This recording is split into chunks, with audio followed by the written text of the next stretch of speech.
Gang's all here. Happy Monday. The Tennessee Titans play an NFL football game this weekend. We're happy to have you for the next 3 hours. 615-737-1045 is the number. F&M Bank Chat, open for business. We had, a full weekend of work for the Tennessee Titans. We're going to talk about that throughout the course of the day because it was a mixed bag of results. Lucas and Robert are back from their respective trips, and we are going to be able to talk about a variety of things that happened in Middle Tennessee this weekend throughout the course of the show. Good morning, boys. Good morning. Titans were getting work in over the weekend. Robert and I were gallivanting on different bodies of water. I think mine was a lot more chill than Robert's was. A violent whitewater rafting weekend compared to a little canoe float. Yeah. Did you hurt yourself at all? Yes. Any bruises to show for it? Yes. Where? On my side. Show it. Put yourself on camera right now. No. I want the audience. Not for us. That's terrible radio. Also, I can't see your fleshy saddlebags over the monitors that you're hiding behind. Well, I'm not going to show them then if you're going to talk about my saddlebags like that. Well, it's not for me, for the audience. If we're going to subject you to this much torment as we do, we should at least give the audience something out. I think my camera's broken for some reason. I took a terrible tumble. It was like right at the beginning of it. I thought the whole weekend it was going to be me and my buddy riding shotgun in the front of the boat, paddling, setting the tempo. That was not the case. I got Cheyenne next to me. And when I had Cheyenne next to me, and she couldn't really keep up with the pace, she couldn't keep up with the pace that the big dog Bert was setting. So what I had to do was I had to dig in deep, and I had to get us through it. And the only way for me to get us through it was to crash the entire boat terribly into a rapid. What happened was the front of the boat sunk underneath this rock and started filling with water. So the front kept getting heavier. The back kept getting higher in the air. Cheyenne dives out of the water. And then at some point, I could no longer feasibly stand straight up. So I had to, as my buddy said, he saw my grundle as I did a front flip into the water. So specific. But I was standing straight up on the boat. The boat was like a pencil in the water. I landed flat back on a rock, and we continued. Did you fear for your life at any point? Yes. Oh, my God. When that water sucks you under and you just feel it moving all around you, like, just take me. And I forgot I was wearing a life jacket, so I'm like fighting, trying to get to the top of the water. And then I realized like I was going to come up whether I wanted to or not. And I came out and just, they're like, "Are you okay?" I'm like, no. And then they all laughed at me for like the next hour and a half. I need the visuals. Somebody surely has photographic images or at least a video of you gasping for air coming up, breaching like a whale out of the water. Yeah, no, none of that. No water being blasted out of my blowhole. Did you hear any banjos? No banjos. Okay. No banjos. We did have our guide was, how do I put this? Probably a big fan of prescription pills. It seemed like he didn't have a lot of teeth. He was like, all right, up here. It didn't really give great designations either. Like, all right, when we get up here, we need to paddle hard, guys. Give me 2 paddles. You do 2 paddles. He's like, maybe 3 more. I'm like, maybe. You're the boss. What are you talking about? What are you about? Maybe. I need a definite. 1 or 2, buddy. Which one is it? So while Robert was almost drowning on the Ocoee over the weekend, it sounds like Cam Ward was almost drowning a little bit in the Titans' defense on Sunday. On Sunday specifically. Listen, I think Saturday top to bottom was the best practice that they've had. I know the Titans fans got to see more of Cam at the stadium practice, and so there was much more interaction off oh my God, I don't care that he would have been sacked. Look at that throw, when the throw wouldn't have counted because the player would have been sacked. Like, I thought top to bottom he had as consistent a training camp practice on Saturday as he's had at any point. It also, I don't know if you remember Nick Holtz mentioning this on the radio show on, what would that have been, Wednesday? Saturday was the final day of their install. Yep. So, I try not to correlate those things too much if there's not a correlation to be made there, but it was a reassuring thing to see him on Saturday after the installation was complete, looking as prepared and as efficient as he had. It's the first day that he hadn't thrown an interception in quite some time. And he didn't throw an interception on Sunday, but they had all 3 units just buried. I mean, it was gross That Offensive units. Sunday's practice was disgusting. For the offense. For the offense, yes. And the defense, for the defense was having the time of their lives out there. Jarvis Brownlee, Jeff Simmons, lot of hollering, lot of pushing and shoving. Mason Kinsey getting in people's grill because he seems to be the fire starter on this roster. But yeah, if Saturday was the most complete practice performance that we've seen them put together, Sunday was their worst day through 2 weeks of camp. It was pretty foul. So what was the cause of the offensive dysfunction on Sunday? Was it what the defense was throwing at Cam Ward that he wasn't able to handle? Was it pretty fundamental stuff? The holding on to the ball too long, just flat out missing receivers, drops. I mean, what were you seeing in terms of what led ultimately to the dysfunction? Oh, defense was just in the backfield almost right away. And they were working on several different difficult situations for the offense to work out of, because what's the thing that we've talked about them struggling no matter what day it has been out on the practice field? They've struggled in the red zone. And they've done, Brian Callahan mentioned before yesterday's practice that they said they hadn't done any low red zone yet, but yesterday was their first low red zone day. A lot of their struggles had been in the high red zone, where on Saturday they got set back by penalties and all manner of different things that were causing them issue.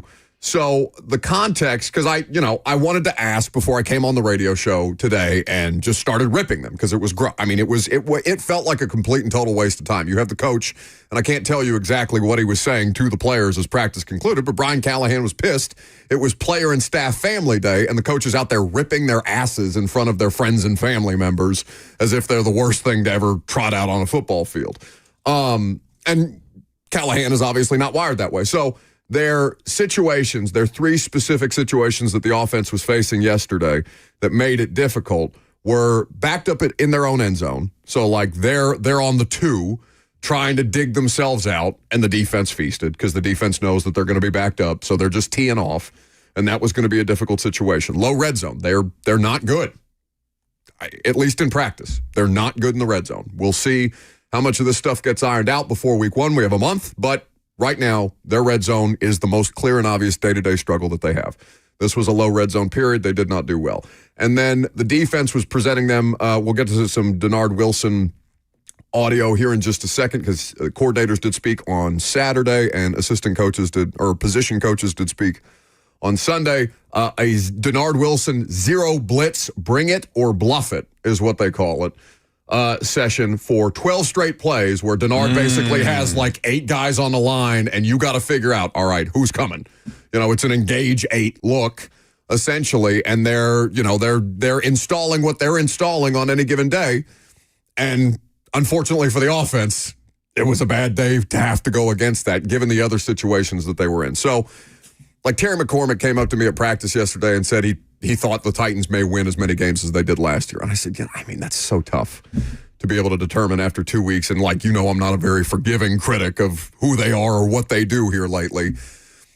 But there's a lot that they have to work through. And I don't think that they're going to be any kind of spectacular in 2025. But the growing pains are real. The growing pains are obvious. And they were as clear and obvious to everybody watching, even from an untrained eye perspective, yesterday as they have been at any point in camp. It was a bad day. So it can be both that, number one, the defense was intentionally trying to throw everything at Cam Ward. He said, how many? 0 blitzes, 12 in a row? 12 straight. How often does that happen in a football game? Right? But listen, who are they facing? Todd Bowles blitzes more than anybody. Brian Flores blitzes more than anybody. But Vance Joseph is going to get a piece of their ass. I'd love to know how many times in NFL history there's been 12 straight 0 blitzes called by a defense. So part of it, very intentional. And also worth noting that Kevin Zeitler did not practice for the first time yesterday. Who was Slater in his place? No, it was Rupich or Rupchich. Okay. I don't know how to pronounce this man's name. I hear the coaching staff say it 3 different ways. Okay, so that's number one, the intentionality of it. Yeah. Number 2, it can also be true that the offense just didn't respond well to it.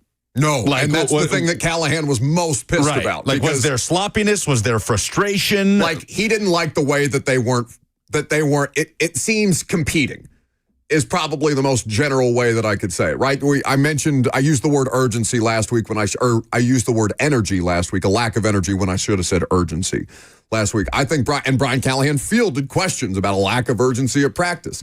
Then he's chewing their asses out at the end of yesterday's practice because he doesn't like the way that they're responding to the defense taking their lunch money, because that's what the defense was doing all day long.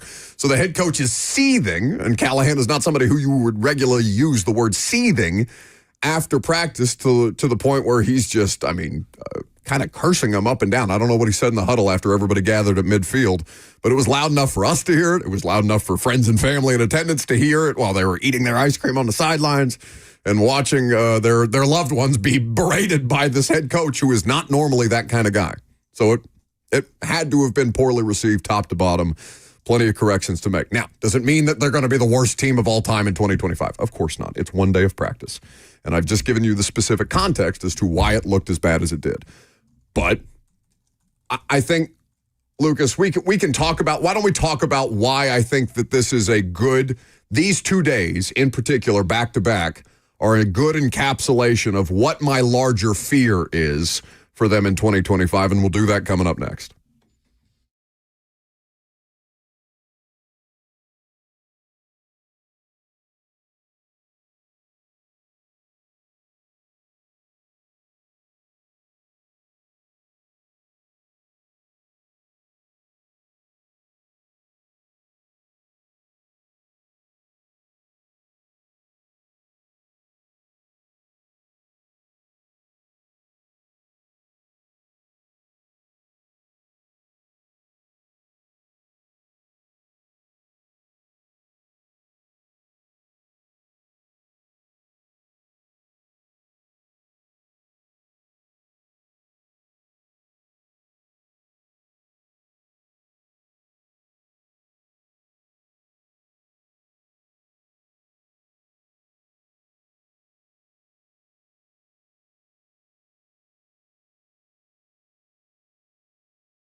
Welcome back to the show. Fueled by Hattie B's Hot Chicken, the best hot chicken in the world. 615-737-1045. What is the most concerning thing about the Titans offense? Just generally. Doesn't have to be based off practice. Doesn't have to be necessarily specific to Sunday's practice, because Sunday was the worst that they've looked in training camp so far. And Saturday was honestly, I think, the most complete practice start to finish. And specifically from a Cam Ward standpoint, he's had 2 practices where he hasn't thrown an interception. I don't know that he hasn't thrown multiple interceptions every day leading up to that, but he has had days where he's thrown multiple interceptions. Not all of them have been on him. But yesterday specifically, they had him in a blender. They had all 3 offensive units in the blender. Saturday, honestly, Tim Boyle might have been the best looking of the 3 of them, even though I thought all 3 had a pretty nice day, start to finish, all 3 units. Saturday was tough, or rather Sunday was tough. Saturday was solid. But I think what we're getting ready to get to is why I think that could be a long-term problem, because I think those 2 days back-to-back could very well encapsulate what this season is going to be. Like, you'll have some consistency, you'll have some solid performances, and then you'll have some days where they look like what they are, a bad team with a young core that's trying to get better. That will push patience from fans. I think media is going to be, I think most fans are probably going to be diplomatic about it. I think most media is going to be diplomatic about it. The big unknown is how patient is Amy going to be, and is she really committed to patience over panic if the offense goes to Denver and gets whopped or something like that? Because it's very possible that they could.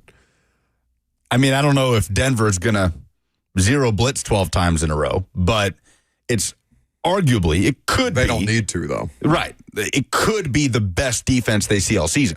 Based on last year's defensive rankings, It is the best defense of the season, but it's a new season, and there's new personnel, and there's already injuries. Yeah. Denver already missing a linebacker, or is going to miss some time. I don't know if he's expected to miss the start of the regular season. Yeah, obviously they don't have Cody Barton anymore. He's a Tennessee Titan. They did just pay a defensive lineman, and Zach Allen. A couple defensive linemen got paid this weekend. Yeah. But they're not going to throw necessarily what the Titans defense threw at Cam, but that's why the Titans defense and why the Titans are doing this with Cam right now. Can we hear from Denard Wilson about how they've handled it from a defensive standpoint, the development of Cam Ward? The way it's been right now, and it's like we have our own install. So, if it's install 5 and that's a blitz day, whatever blitzes we have or different looks, we're going to run it. So we've been throwing the kitchen sink at him, okay, in terms of what we're doing, because we're trying to get better.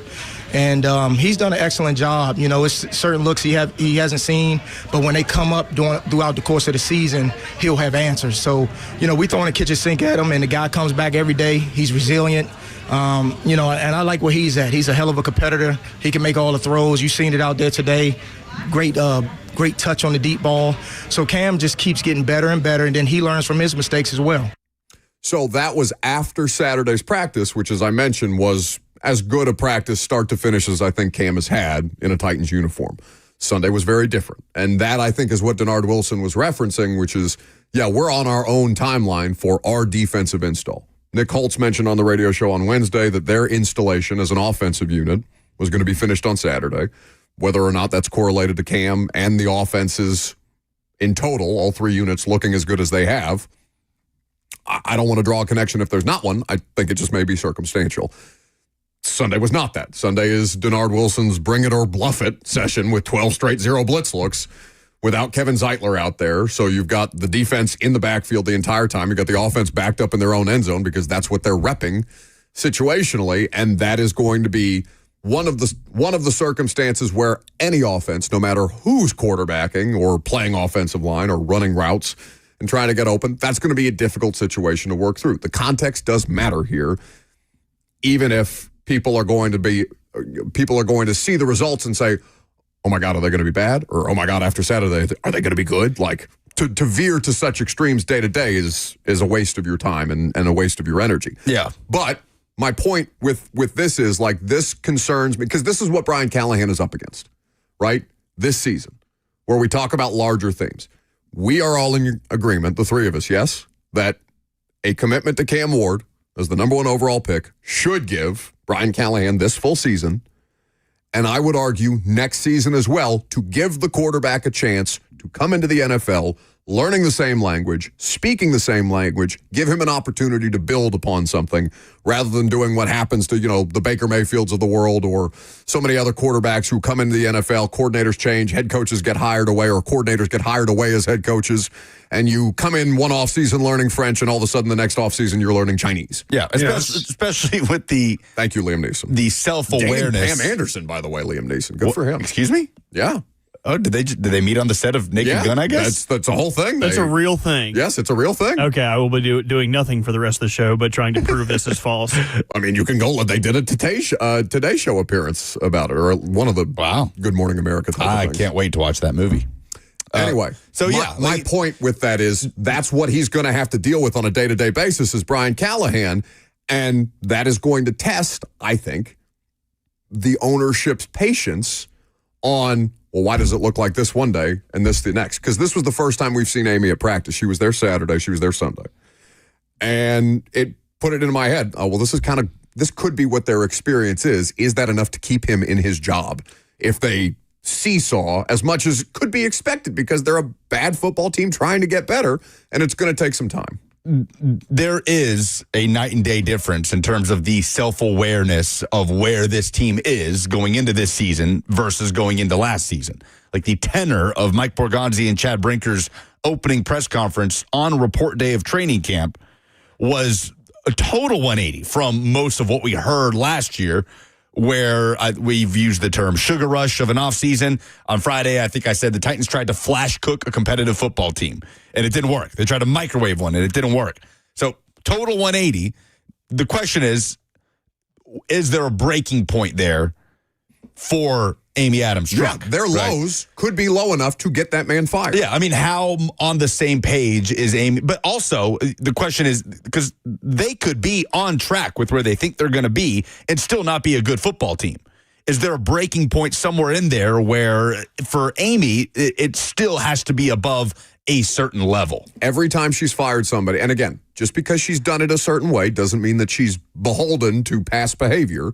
I'm willing to grant anybody that, right? Just because you've operated a certain way does not guarantee that you're going to continue to operate in that same way. And that is the hope, right? If you're a Titans fan or if you're a football fan, if you want Cam Ward to succeed, if you think that Brian Callahan has more to give than 3-14, you hope that she's on the same page, but we'll never know from her.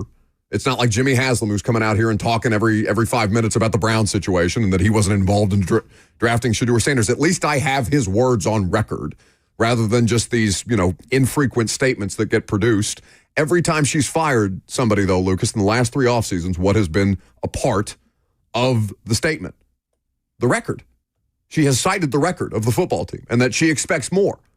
Okay, well, everybody but her has come out and publicly downplayed expectations this year. Yeah, exactly. Everybody but her. That is the difference. That is the difference about this Titans regime is there is this understanding. Okay, we're going to actually rebuild this thing now as opposed to this on-the-fly thing that we've been doing for the last few years.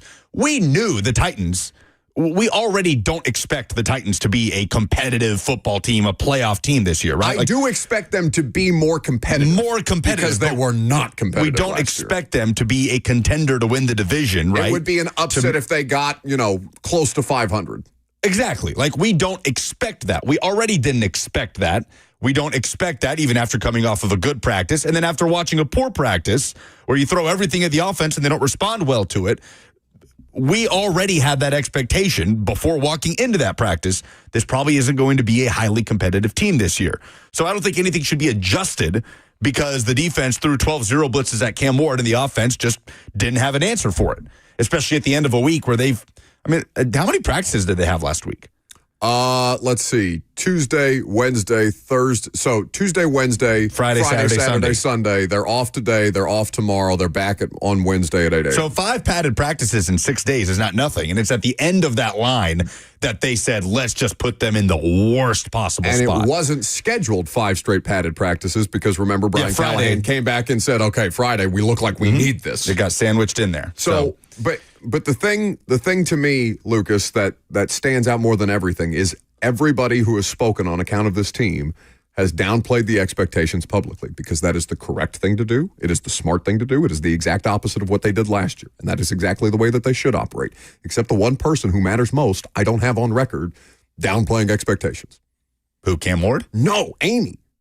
Oh, okay. I see. Well, yeah, because we don't have a lot on record of Amy Adams. I understand that. But my point is, what you're saying is this regime is absolutely aligned in, patience over panic, draft, develop, retain, all the buzzwords, all the buzz phrases, this, that, and the other, except the one who pulls the trigger at the end of the day. We don't have, we have an understanding that she's on board. Okay, but what happens, is there a world in which they start 0-4 and that changes? Of course there is. Sure. There's also a chance that they go 3-1, which would be the more improbable situation.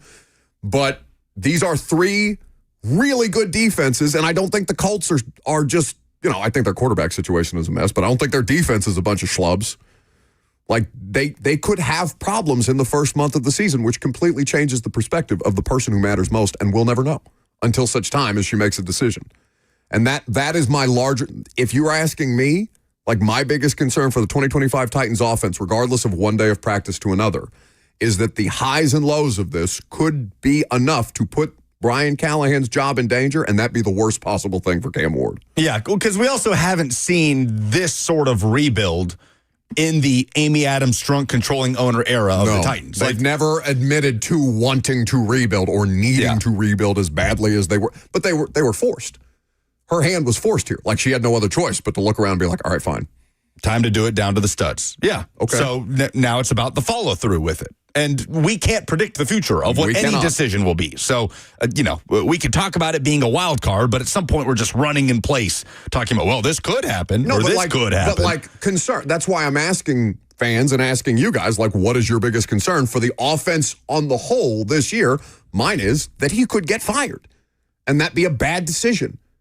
Even that, though they will struggle. They will have struggles. Denver is going to try and put them in a blender. What did Coach, you weren't on with Mac and me on Friday, but Mac talked about this from the perspective of a defensive coordinator or a defensive play caller or a defensive-minded head coach facing rookie quarterbacks.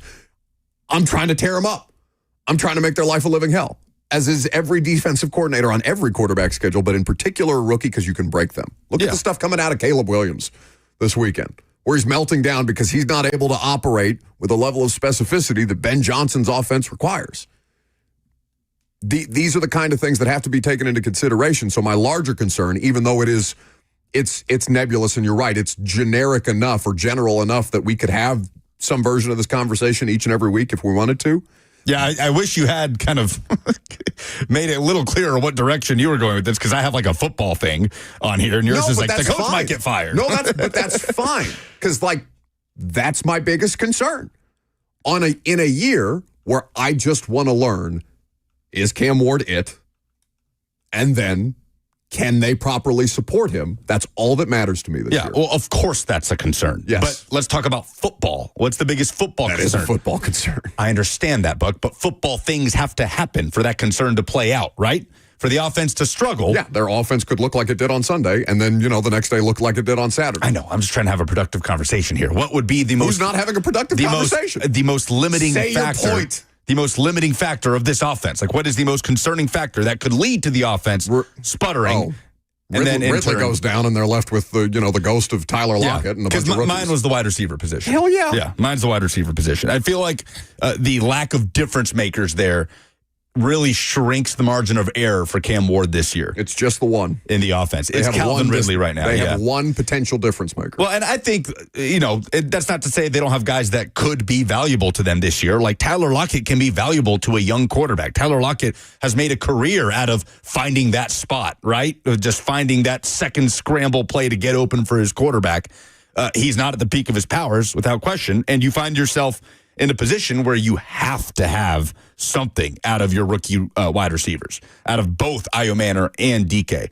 That can be a precarious place to be in. So weirdly, the tackles, even though we got to believe it to, see it to believe it and all of those things. The best thing I can say to you about Dan Moore is you don't notice in a while. We haven't talked about the tackles at all. That's so great. Now, there is a flip side of that, and that is that the Titans personnel at the pass rush is not It's at the bottom of the league, if we're being honest. Oh, sure. Whereas the Titans have struggled to block the interior of the defensive line more in training camp. That makes sense. Their best player is an interior defensive lineman.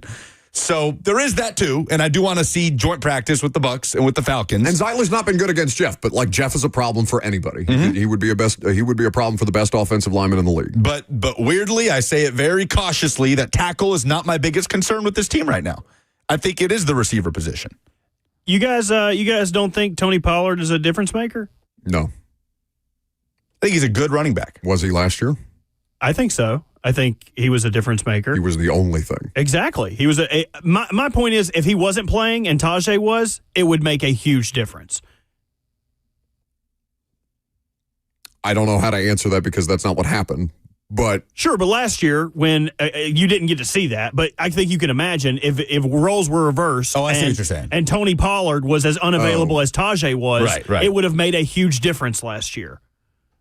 I think Tony Pollard is a difference maker, especially with an upgraded offensive line. There would be an argument for that, but I think the thing that would make Tony Pollard a difference maker is you don't have to lean on him as much. Like, I think the one card that they had to play was Tony, and God bless him, he fought through that ankle injury. It sounded like basically all year long. Like, but difference maker, I have a hard time that they had any difference makers. You know what I'm saying? Well, I would say the same thing about Calvin Ridley then, because they tried to force the ball to him 11 times and he didn't have a target. So my God, that Colts game. So you had to force it with Calvin Ridley also.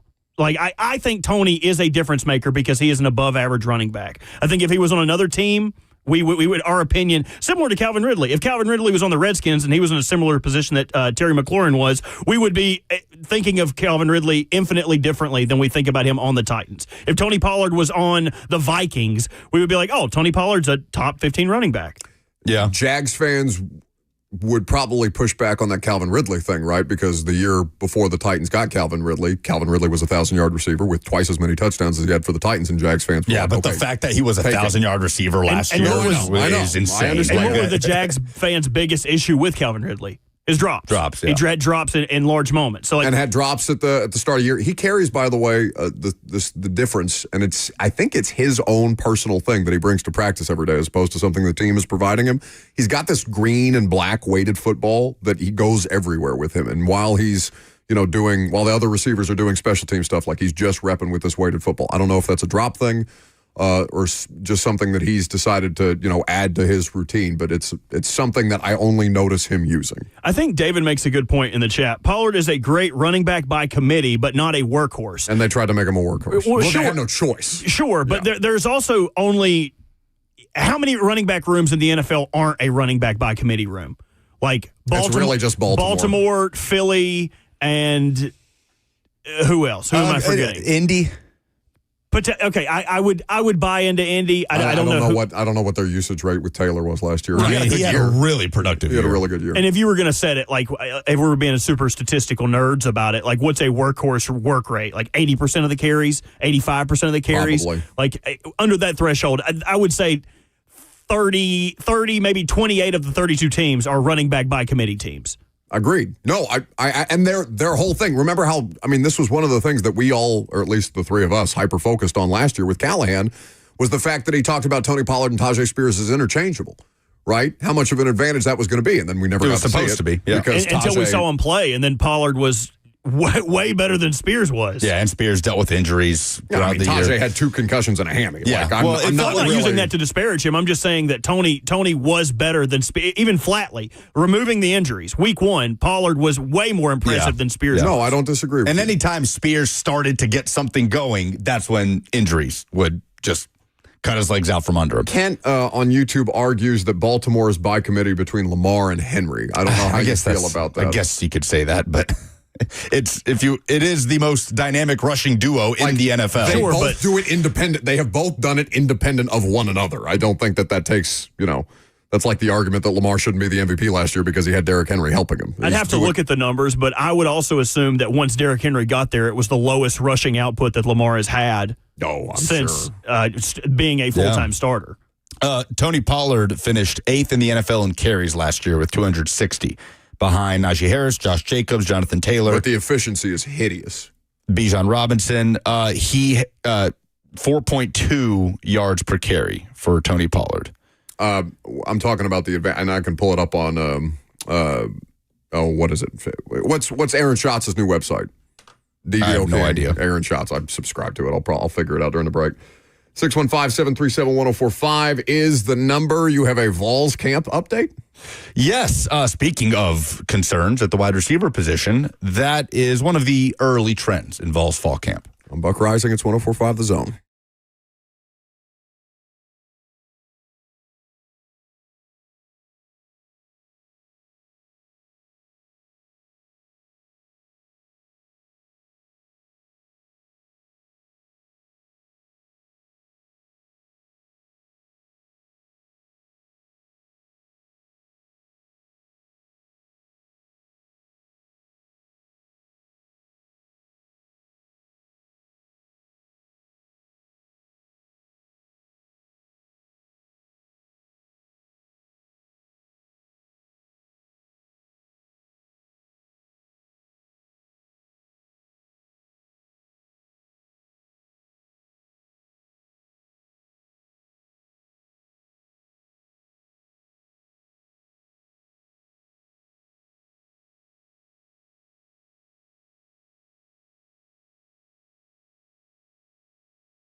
Welcome back to the show.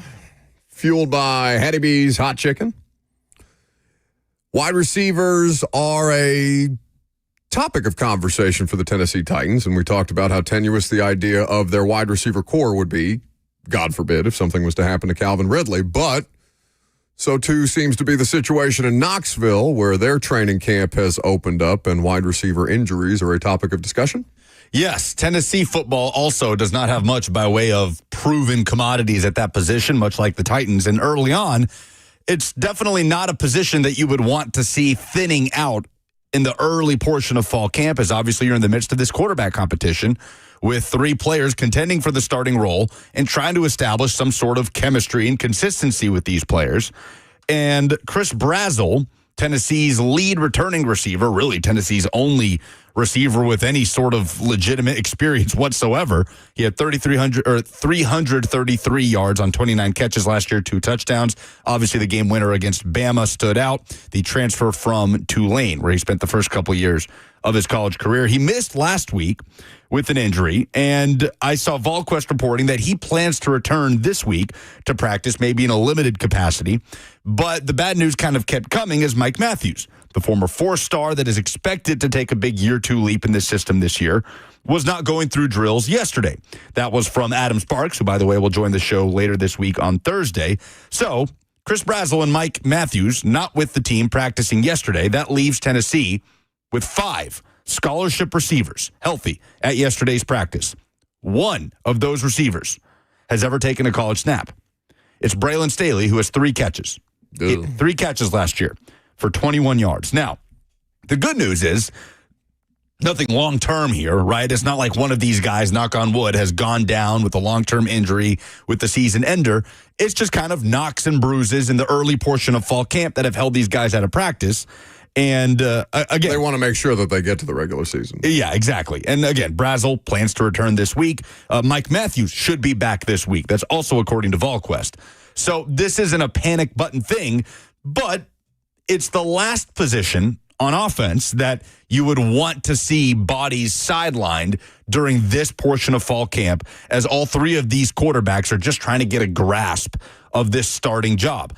I suppose you can make the argument that if there's any receiver that you had to be okay with missing some practice, it would be Chris Brazzell, who's been there and done it. He knows the offense. He's produced in the offense.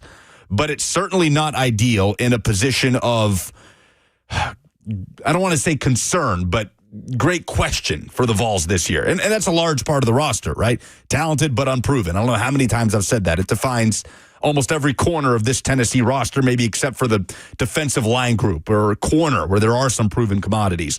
But almost everywhere else, the pass rush, certain spots on the offensive line, running back, quarterback, wide receiver, there is talent there, but it is completely or almost completely unproven. That absolutely applies to the receivers, and they've had a rocky start to camp health-wise. What's second on that list, though, after wide receiver? Pass rush with James Pierce Jr. on the way out. Joshua Josephs, Jordan Ross, Caleb Herring kind of expected to take up the mantle.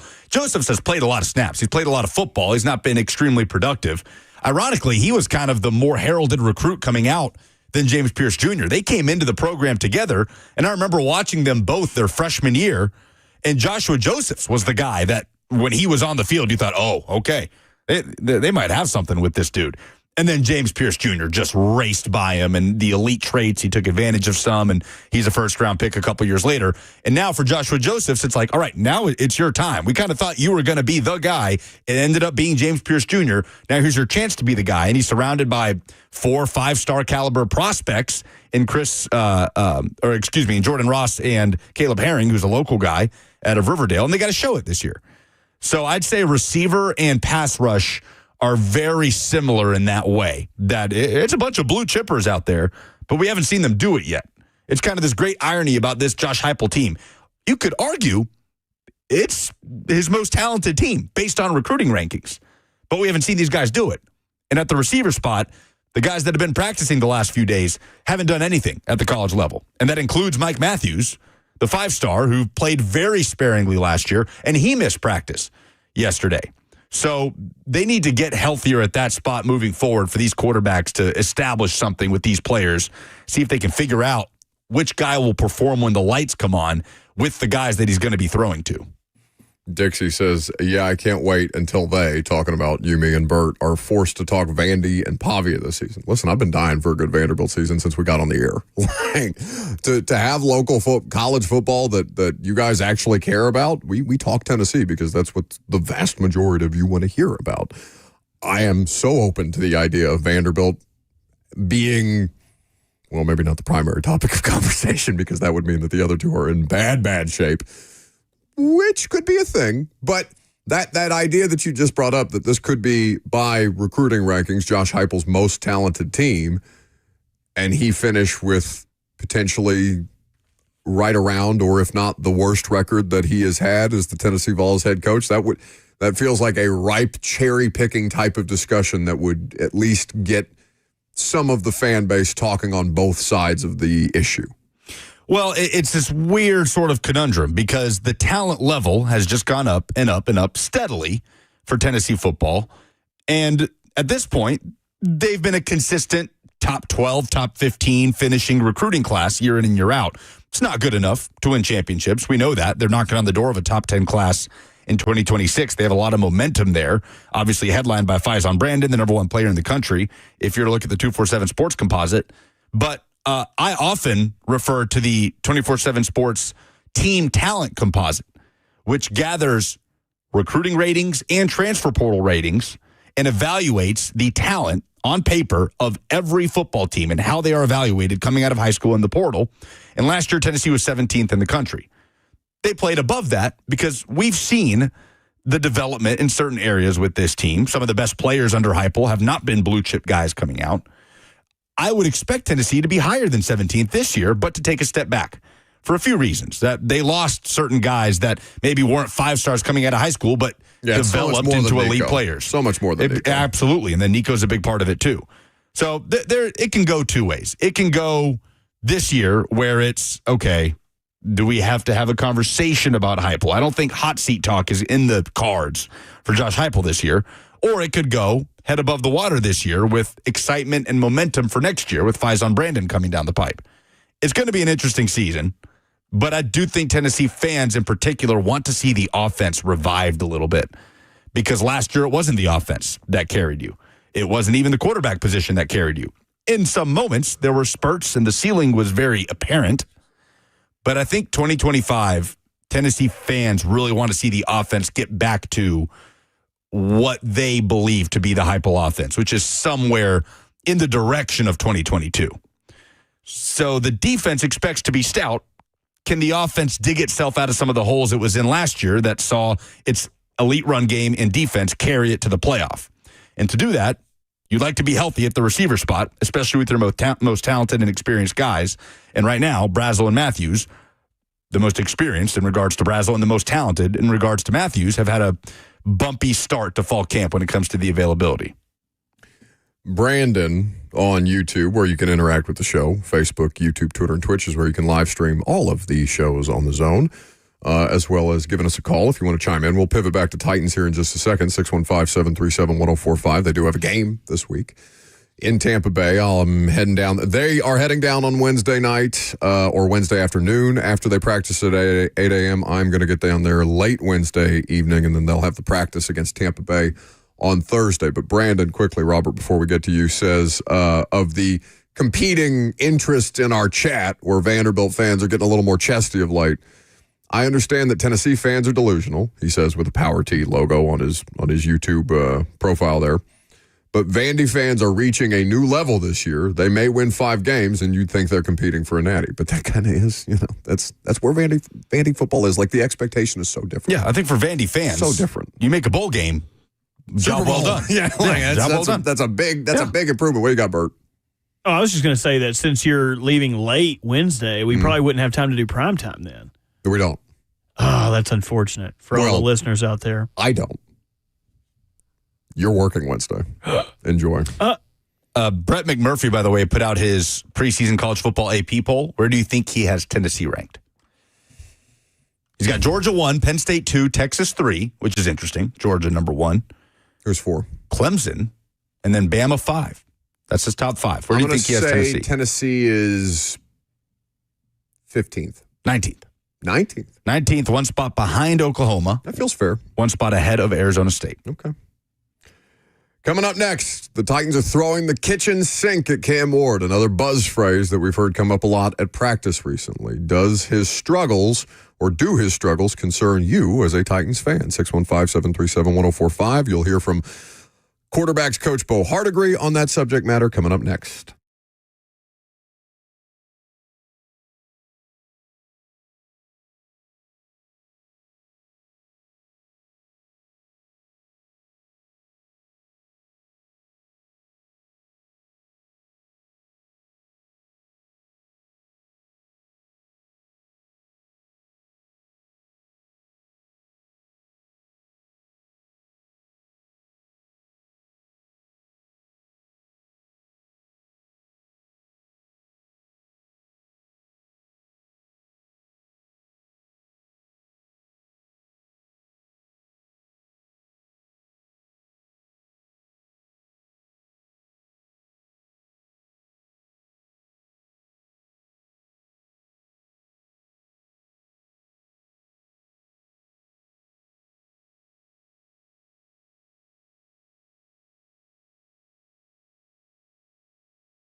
It is 11 o'clock. Good morning from the 104.5 The Zone studios. I'm Lucas Panzica. It is game week for the Tennessee Titans. On Saturday night, they will go to Tampa Bay for the preseason opener. Before that, the Titans will hold a joint practice with the Buccaneers. They will be practicing out at Ascension St. Thomas Sports Park on Wednesday. The Titans made some transactions on Sunday, waiving wide receiver Ramel Keaton and defensive tackle Devontae O'Malley, and signing offensive lineman Arlington Hambright and defensive tackle Josiah Bronson. Around the NFL, it was a big weekend for defensive line deals as the Dolphins signed Kevin Seiler to a 3-year extension worth up to over $67 million, and the Broncos signed Zach Allen to a 4-year, $102.5 million deal. But the big news in the NFL over the weekend, Cowboys star pass rusher Micah Parsons has officially requested a trade after being unable to come to terms on a new contract with the Cowboys. For all your foundation repairs and waterproofing needs, visit USSTN.com. Breaking news at once on your home for the Titans and Vols. This is 104.5 The Zone.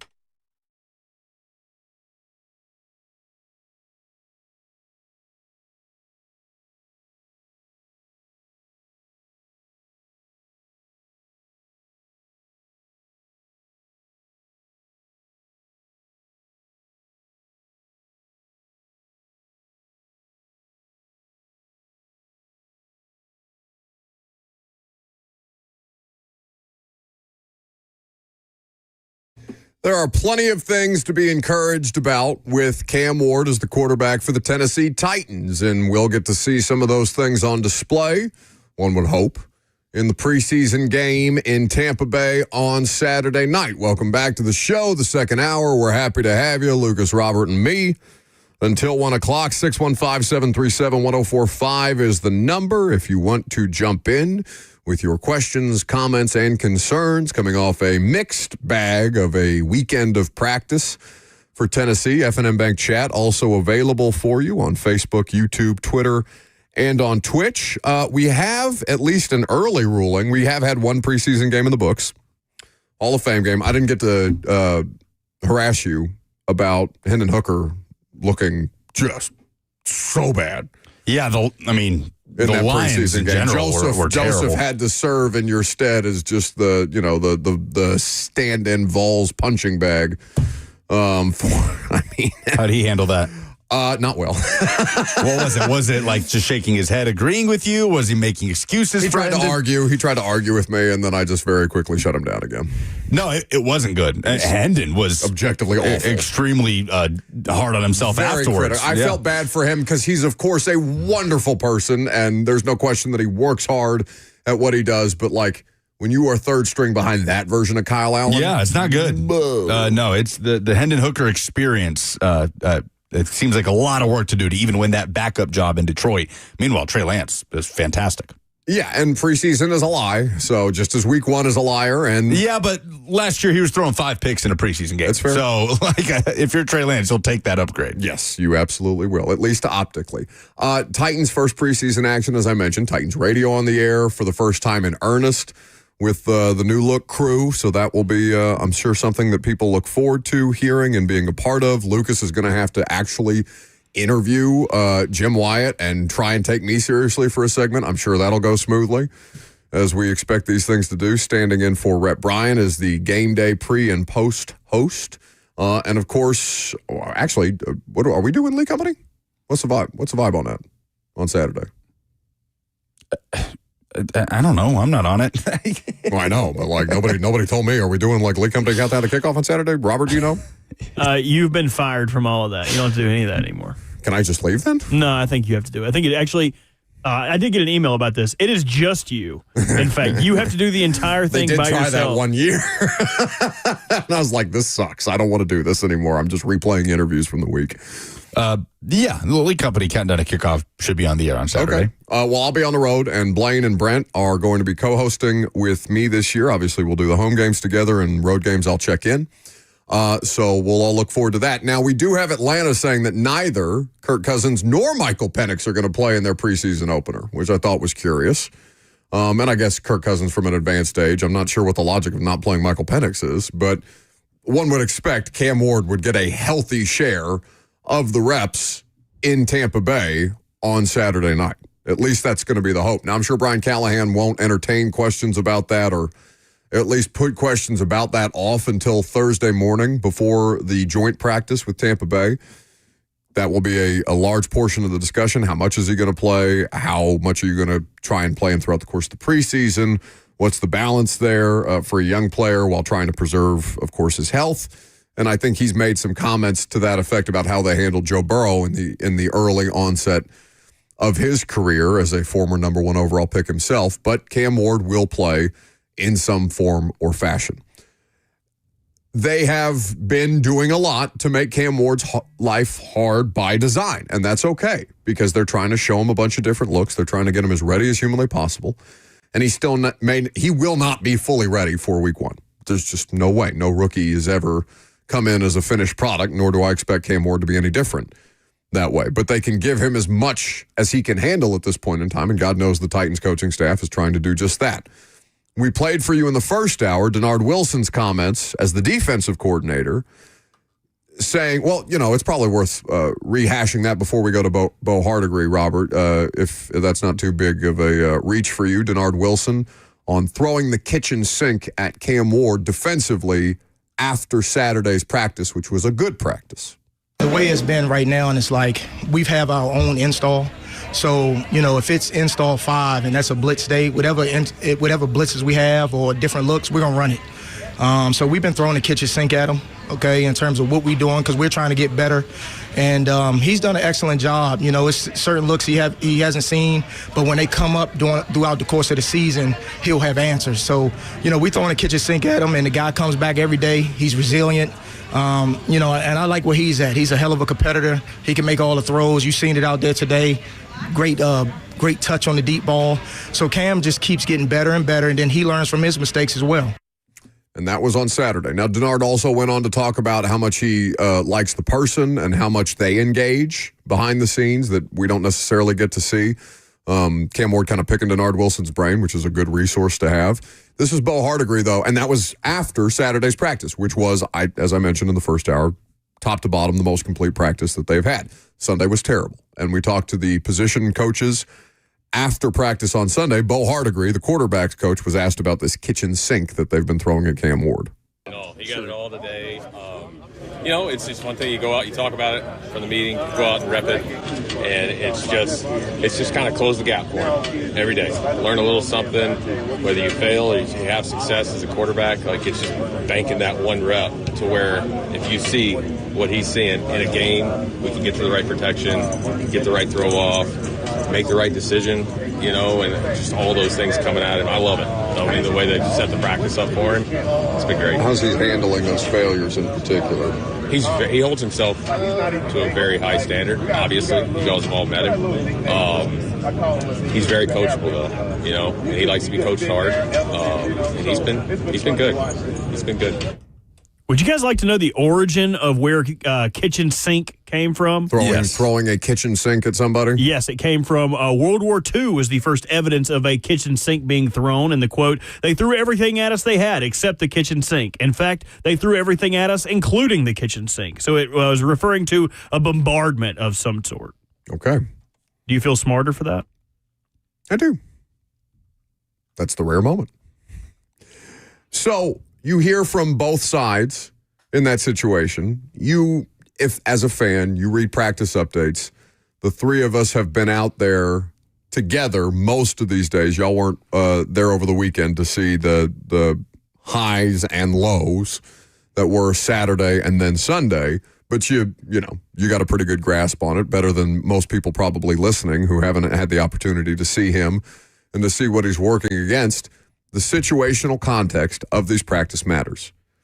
Now, let me put something to you that, Lucas, we talked about when Suss came in studio on Thursday when you were helping out with Ramon in the morning. The coaching staff has emphasized that there's no score at practice, like that they've talked about. Nobody wins, nobody loses. They're just trying to get work in. And while I understand that, and I know that to be true, my pushback was, because I was asking, some people around the situation, like, well, what about the scoring system that you've literally put in place for the offseason program? Like, how does that does that run counter at all to your emphasis on, well, nobody's keeping score, nobody wins, nobody loses, except there's an actual competition ongoing where teams win and lose. Now, we don't know what they win or lose, and that there's a focus on leadership, and that dynamic is different than the practice situations. You think that's being read too much into? Yeah, that means nothing to me. Like the off-season stuff, it's for guys to compete together, for guys to work with somebody that they wouldn't typically work with, and I mean, that was essentially team building, right? Like, this is different. You're just getting ready for an NFL season. You're going through the install, trying to get a rookie quarterback ready. Yeah, that doesn't mean anything to me. I don't think it's anything detrimental to them either. I'm just trying to figure out, as Brian Callahan works to become the CEO of a football program, what's hitting and what's not, based on how he's tried to alter his message from year one to year two and what they're trying to accomplish and the dividends of that we're able to see and some of it that we're not able to see, right? We don't know what corrections Cam Ward is able to make in the meetings because we don't get access to the meetings. Denard Wilson is saying he's excellent. And if you were to watch practice, you would come away saying that player is not excellent or he's not performing at an excellent level, except they're seeing things on a much more granular level than we are and understanding what he's trying to accomplish based on the success or any given failure of any one practice situation. I don't expect Denard Wilson to. Denard Wilson also a very positive person, the type of person that you want to run through a brick wall for, right? If you're a player. Like, again, at what point are we just reading too much into stuff? Denard Wilson says he's excellent. Well, he hasn't been excellent. Like, I get it. It's dog days. Like, this is training camp. No. I'm We're talking having to about react from the to everything. perspective of the fan, Lucas, because they are reacting to everything. They are reacting to everything that they see on TikTok in highlights that they don't have context for. They're reacting to every quote. Like, fans out there are reacting to everything that is said. We don't need to react to everything that is said, which especially is when we fine don't have to context. say. But there is additional context that is being provided that, that's kind of our job. So we're here to provide you that additional context. 615-737-1045 is the number if you want to jump in. The Titans were talked about today on the episode, or the most recent episode of the Bill Simmons podcast, as the worst franchise currently in the NFL. We're going to talk about whether we think that's true or not. I'm Buck Rising. It's 104.5 The Zone.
Welcome back to the show, fueled by Hattie B's Hot Chicken. They're officially open, by the way. All their Middle Tennessee locations, 11 o'clock. As of 19 minutes and 46 seconds. Order your Hattie B's via the mobile app. Go to any one of their Middle Tennessee locations. If you're listening to us in Birmingham, Dallas, Austin, Vegas, Atlanta. I think their Atlanta location just had their 3rd birthday over the weekend. Hattie B's Hot Chicken. It'll cure what ails you. What can cure the more problematic franchises in professional football right now? Historically, the worst franchise in professional football is the Browns. And there's a very good argument to make that they're still the worst franchise in professional football. But I got a call from our friend, I don't know if this is a fine, it may be, Diana Rossini yesterday, and she said she was making her first appearance on Bill Simmons' podcast. Bill Simmons, who owns the Ringer Network, very successful digital media company, covering sports, lifestyle. Bill Simmons been doing it for a long, long time, like first-gen podcast guy. So they're doing, she said that Bill had asked her to have her 5 worst NFL franchises, and she was debating putting the Titans on. Like ever or currently? Currently going right now. So that, and, Browns could be ever. Browns could also be currently. Browns make an appearance on this list. They are having this discussion on today's episode of the Bill Simmons podcast, and this is the audio from it. Is there a worse team than Cleveland for you? The Titans. Yeah, they're on the list. I don't know what they are. And At least they have an easier division. They do, and no one pays attention to them, so they don't have to deal with the heat. I feel like Cleveland Browns fans are nuts. They're so into it, and they're so crushed every year. And the Watson thing hanging over, it's all of it. I just think for Tennessee, there's just been so much change. Ownership has gone through so much different variety, whether it's getting rid of Rand Carthon, John Robinson, Mike Vrabel, all of those. To now they're trying to settle this thing down. And I've heard great things about Cam Ward. But I think between Cleveland and Tennessee, and I'm with you on New Orleans, I don't think they're going to have any exceptional years. The Dolphins too. I'm worried about them.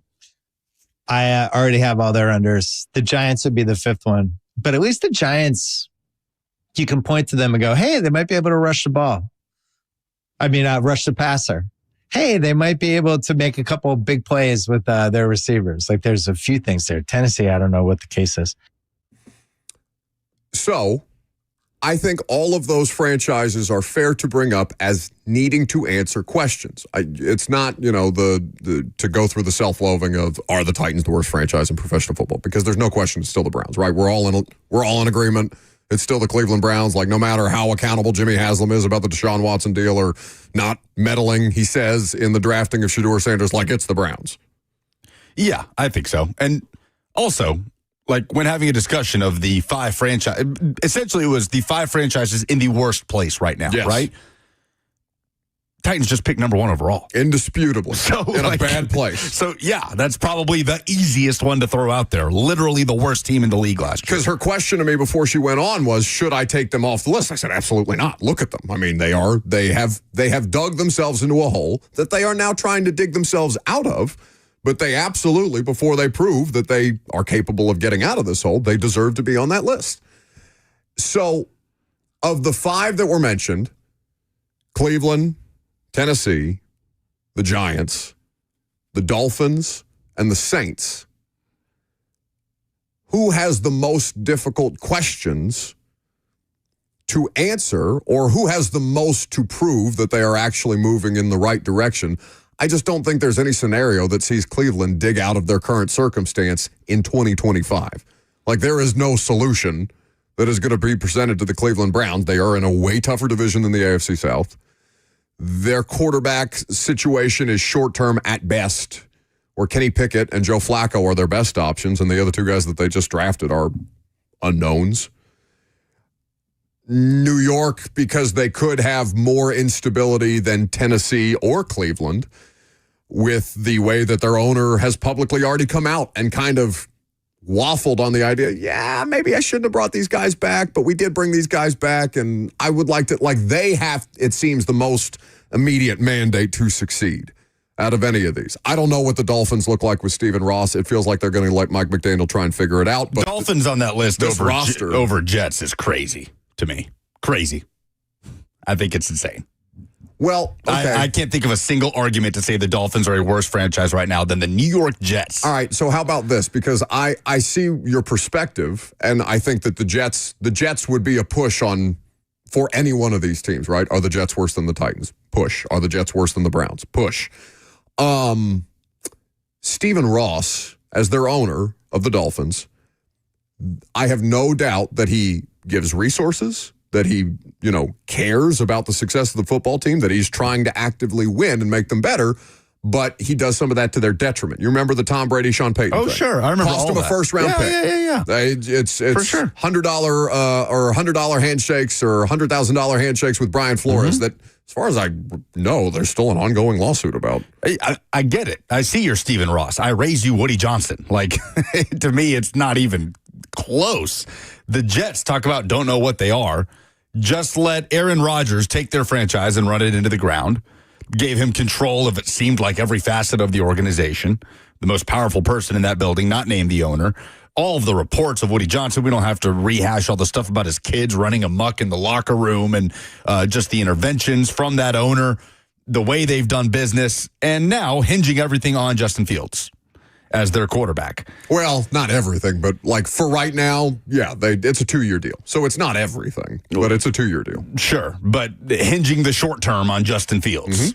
So I don't, the Dolphins right now can't win in the playoffs. They're struggling to win in the playoffs right now. How in the world are they even on the same plane as the New York Jets? How far they've fallen, right? Like the Jets were never... When have the Jets, beyond that Rex Ryan, Mark Sanchez stretch, really been in that history? Conversation? I mean, they have Super Bowl III, right? But it's a long, it's single-digit Super Bowl. Can you guys tell me the last time either one of these franchises have won a playoff game? Ooh, is it Mark Sanchez and Rex Ryan? Yeah, it has to be. It was 2011 where they defeated the Patriots in the AFC divisional round for the Jets. So not that, but that 2011 was Rex. Was that Rex Ryan or Todd Bowles? That's for y'all to decide. When is the last time the Dolphins won a playoff game? Okay. I don't think the Dolphins have won a playoff game. It's been longer since the Dolphins have won a playoff game, yes? They won in 2000 against the Colts. Wow. So the Jets... That was that 2010 season, what Robert's talking about. That the second of the back-to-back AFC Championship game appearances. But the Dolphins have been to the playoffs in 2001, 8, 16, 22, 23. 16 was that game that Tannehill got knocked out for and Matt Moore started. Correct. Against the Steelers, I believe? Yeah, because I think Matt Moore got his jaw broken that game. I can't remember which linebacker hit him across the face, but it was tough. But again, if the discussion is which franchise is in a worse place. No, sure. I'm not just disputing that. I just think that they're both in terrible places. Yeah. Yeah, I don't think Dolphins fans feel much better than Jets fans. You know what I'm saying? Like, I understand what you're saying. Like, Jets fans suffering is more public. Yeah, because I feel like Miami is a much more apathetic place, but like the Dolphins are one of the most famous franchises in sport.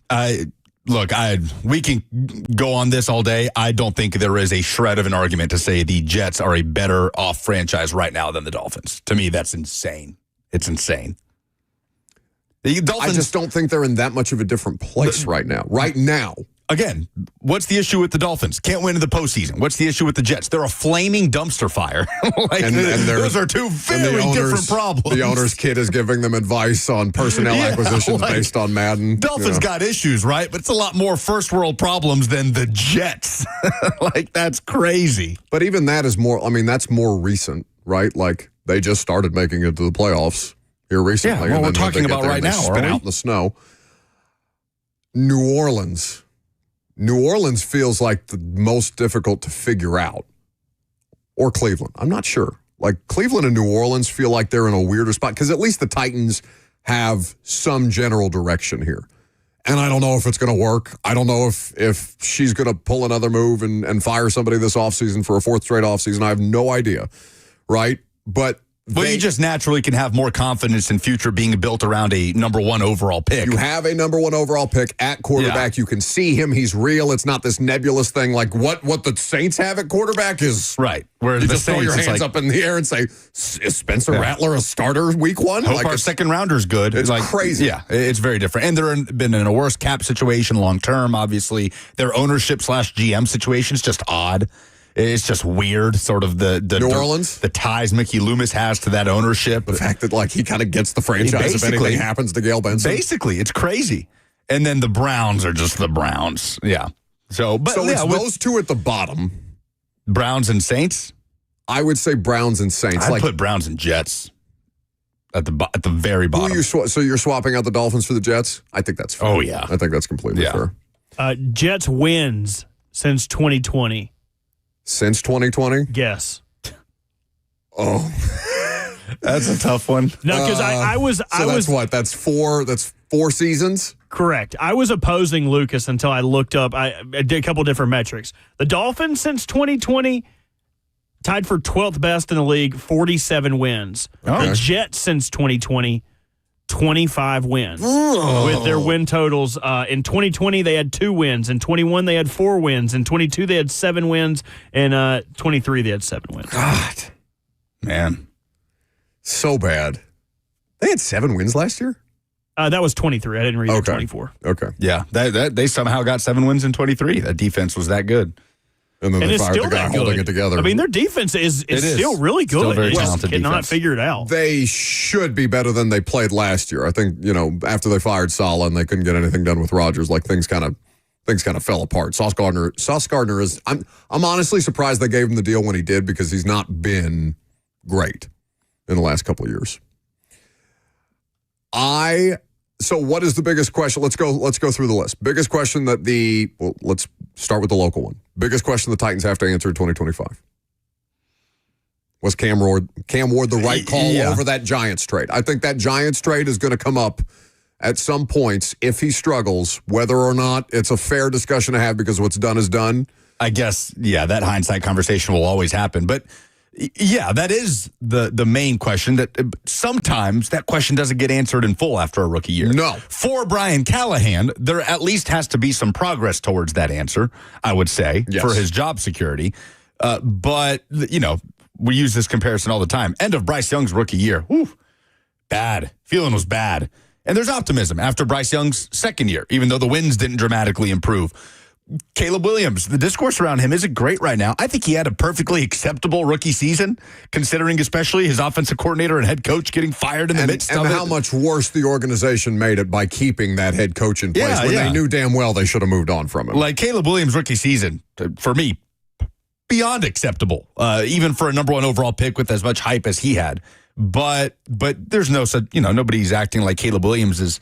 I don't know. I don't know what the discourse is in Chicago. Is there a general feeling that, all right, we're on the right path? It sounds like it's terrible. No, it sounds like people are seeing, and it's just one highlight of him having a bit of a tantrum. Yeah, and Bears fans are weird with him personally too. They don't like him. I don't think that'll ever be the case with Cam here. It's compounded by the fact that there was a Seth Wickersham story or an excerpt from his book where he's cataloging the history of the quarterback position, and Caleb Williams makes an appearance where him and his father were actively trying to subvert getting drafted to Chicago because I think the quote was, "It's where quarterbacks go to die." So you've got that compounded with his personality, which is different. I don't care about the fact that he paints his nails or whatever, who cares? But there are a couple of different things that make him an exception here that Bears fans are going to have insecurities about until such time as they know for sure that is going to be different than every other quarterback situation that's come before Caleb Williams. And if you're a Bears fan and you've lived that life of their quarterback existence, like I know the Titans and the Jets and I don't know what's another organization you could throw in there that's been in a similar kind of we're just looking for some long-term solution at the most important position. Those 3 do come up a good deal. Bears fans have the longest, most tortured history at that specific spot. I'll tell you what won't be long in Tortured will be the day that we spend out at Yazoo Brewing Company in Madison, Friday, August 29th. Every show broadcasting live for 104.5 The Zone's college football kickoff.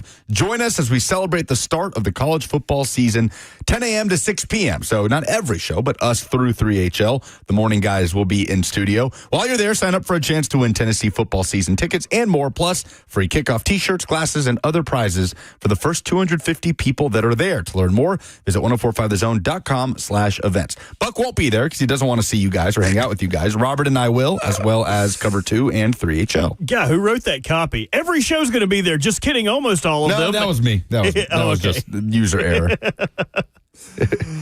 I thought that's what you were laughing at as opposed to me taking another vacation day because I don't like remotes? Yeah, I don't care. I like getting paid. Well, I don't think you are getting paid for this. Oh, but I am. I'm getting paid independently by Yazoo Brewing. In fact, they're going to come out with their own Burt's beer. Burt's Beer. Yes, they're very excited to announce this. Burt's Brew? At some, is this the first they're being informed that they are coming out with a specialty beer for a person they don't know? They haven't exactly been responding to my calls or emails, but I do think they'll be thrilled to know that I am excited to do it. Ron Slay's in the F&M Bank chat, telling folks to hit that like button. He will be out there. He will be because he likes remotes. They do more remotes, I think, than they do studio shows. You do this thing where you say, I don't like remotes. You just don't like the great people that make this show possible. That's what you don't like. I don't like either of you. You don't like seeing and interacting with these show possible, I suppose. I don't like either of you. He doesn't like being knocked off his axis, doesn't like being away from his comfy little chair, his comfy little corner. No, I genuinely hate doing the show when we're not in studio. Like training camp obviously will make an exception. Combine will make an exception. But if you try to put me on remote, I'm going to start. I've been taking vacation days because I hate them. Yeah, but we don't. We love being out there, seeing you guys. Yes. So come hang out. And it'll be a great time. And everybody, it'll be better because I'm not there because I won't be in a bad mood. I still can't believe that Bill and Diana put the Dolphins in there. And their worst 5 franchises especially right now, beyond outside, and didn't put the Jets in there. Especially because Bill Simmons is famously a Patriots fan, and like the Patriots have run roughshod over the AFC East for forever. Like Bill Simmons, I think that the Jets would come up. That's crazy. What inspires confidence about the New York Jets right now? Like I know Aaron Glenn is looked at and viewed as somebody who's not just going to be a good coordinator, but a good CEO of a program. There's not proven evidence of that, though. Yeah, we've got some good players. God, I hope this quarterback's good. Like that. That's what the Jets experience. To me, it goes. But okay, how about this? Because I've brought this up before, relative to the Jets and the Titans. The Jets have better players on their roster right now than a team like the Titans does. Yes. The Giants do. The Jets have better players on their roster. Yes. So that would be the Jets have star players. And they have young star players. Multiple. So they're cost effective. Well, I guess they've now not become cost effective because they paid Garrett Wilson, they paid Sauce Gardner. Quinnen Williams is on a new contract, or I guess a contract that's a couple of years ago. I think he got paid after Jeff, or maybe right before. Same cycle, if I'm not mistaken. Which is what just strengthens the argument to me. That they've been in such a bad place. The dysfunction has been, so bad over the last couple of years, and they're doing it with a good roster. To me, that is a much worse indictment on your franchise, top to bottom. But yeah, because imagine if the Titans had Sauce Gardner, Quinnen Williams, Garrett Wilson, Aaron Rodgers, and they, ran it into a ditch, which is what the Jets do year after year after year. I'm surprised the Raiders don't get more guff, dude. Yeah. I would have put the Raiders down here. Do you know the last time they won their division? Oh, that's a great trivia question. Who was the quarterback? Can you just say who the quarterback was? Oh, do you have any idea? I think it was Gannon. Was it Rich? Was it Rich Gannon? So are we talking Bill Callahan era? Who was their quarterback in 2020 or 2002? Oh my! No, wait. Didn't they won the division?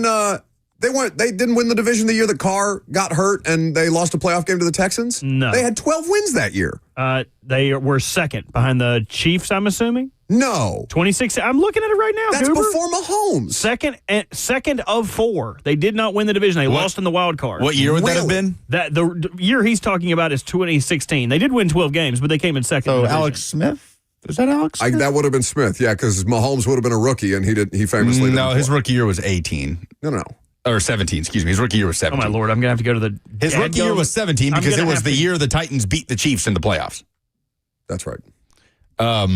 So, yeah, but you have a good point. But, look at the Raiders. If you were talking about dysfunction. Okay, but right now, because like I brought when we were going through this list preemptively last night. Man, 2002. I brought up the Raiders, but Pete Carroll, Tom Brady.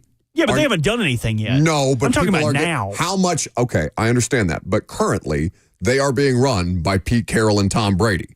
And so that is going to give them the benefit of doubt that they do not deserve historically. Sure. But people trust Pete Carroll first and foremost, and Tom Brady has some level of residual effect that maybe he doesn't deserve. Yeah, I'm all for people trusting things that they feel like they can trust, but Pete Carroll is an old-ass man. Like, but Seattle shoved him into the front office because they didn't want him to be the head coach anymore, and they ended up hiring the youngest head coach in NFL history. It's not just because that clip came out over the weekend of him talking about leadership styles. I'm sure you saw it, where he's talking to I'm unfamiliar.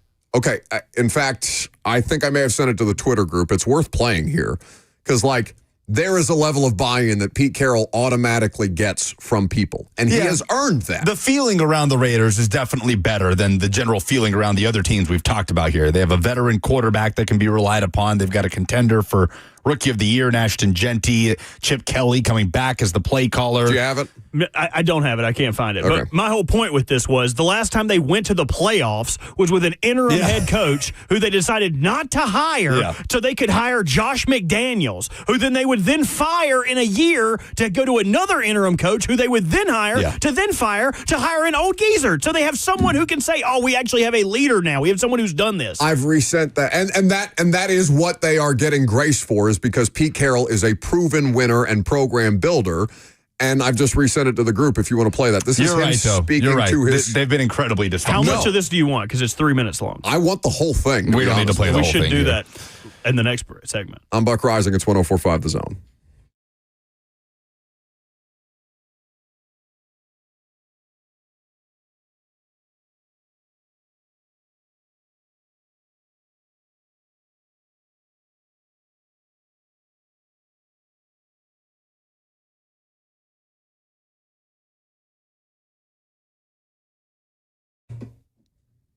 Two Rivers Ford wants to tell you about zero. That's right, zero, as in zero money down, zero payment for 90 days, and 0% financing for 48 months on most models. Could you open that bag any louder in the background of this Two Rivers Ford read? Oh, and zero on regularly scheduled maintenance, because Two Rivers Ford is throwing in a 2-year complimentary maintenance plan. It's the Zero Summer Sales event happening right now at Two Rivers Ford. And at Two Rivers Ford, their salespeople don't work on commission, which means there's zero pressure when you're shopping for a vehicle. And at Two Rivers Ford, you'll get zero surprises because they are honest and transparent all the time. They're A-plus members of the Better Business Bureau, and they've been family-owned since 1983.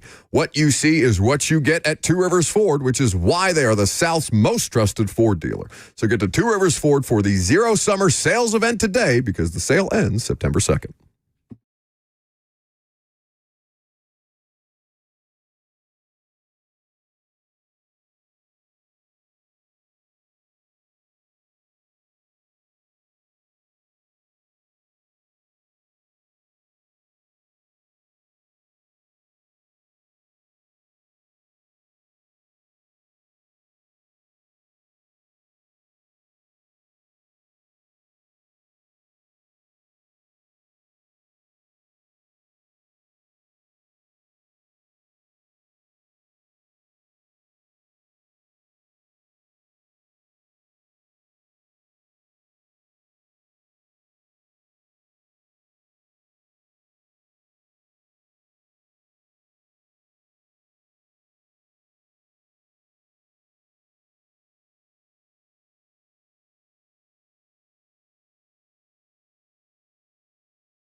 How much benefit of the doubt should a head coach hire give you?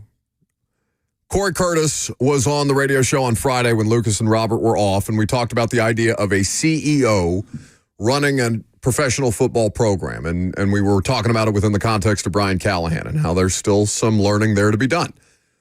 Do the two of you agree that that job is more than X's and O's, even though the emphasis for this particular coach when he was hired was X's and O's? I would agree with that, because you can have great coaches that are special teams coordinators that necessarily might not have their specialty be offense or defense. John Harbaugh, great example. There are plenty of coaches who are former coordinators that go on to have success as head coaches. There are way more coordinators who get hired as head coaches that aren't equipped to do that job. So, within the context of what we were talking about, why are the Raiders being given benefit of the doubt in a conversation being had by Bill Simmons and Diana Rossini on the latest Bill Simmons podcast with the Titans, the Giants, Dolphins, Saints, and who's the fifth one the Browns were brought up as the 5 worst franchises currently. It's crazy. In the NFL. The Jets not mentioned, the Raiders not mentioned, even though they have had zero success. The Dolphins even being mentioned. It's crazy. I mean, there's plenty of people who think he's going to get fired. Sure. Why? Why? Yeah, why? Because they don't win enough. Right. Like next to all these franchises that just aren't winning, period. Mm-hmm. That's what's crazy to me. To say that they're one of the 5 worst right now, it seems insane. So the Raiders are getting benefit of the doubt because of Pete Carroll. This, you know that Pete Carroll's teaching a class at USC? I had seen that. So an excerpt of one of his classes where I think the question is included in the clip, isn't it, Robert? It's about 3.5 minutes long, but it's really, really good. I didn't listen to this, but it does sound like he's about to open the room for questions. So Pete Carroll is the professor of this course at USC, and one of the students asks him a question about leadership styles compared to other people in the NFL. This is Pete Carroll in his class. Yes.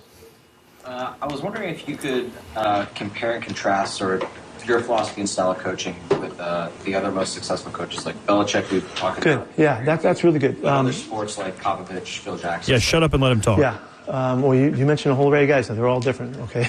Let's go to Belichick, okay? Okay, let's just start off with this one. That back in the day, you can picture what it's like when an army brings in a bunch of grunts for the first day and they show up on the scene, and all the civilian guys, they get off the bus and they what do they do to them? What happens to those guys? The first thing, the people start yelling at them, right? They start yelling at them, and they start berating them immediately, and they get their clothes off. They put them in all the same clothes. Do they cut their hair? Yes. Shave the hair, make them all look exactly the same, and just rip their ass until they just break them down, and the guys just say, okay, I give up. Whatever you want me to do.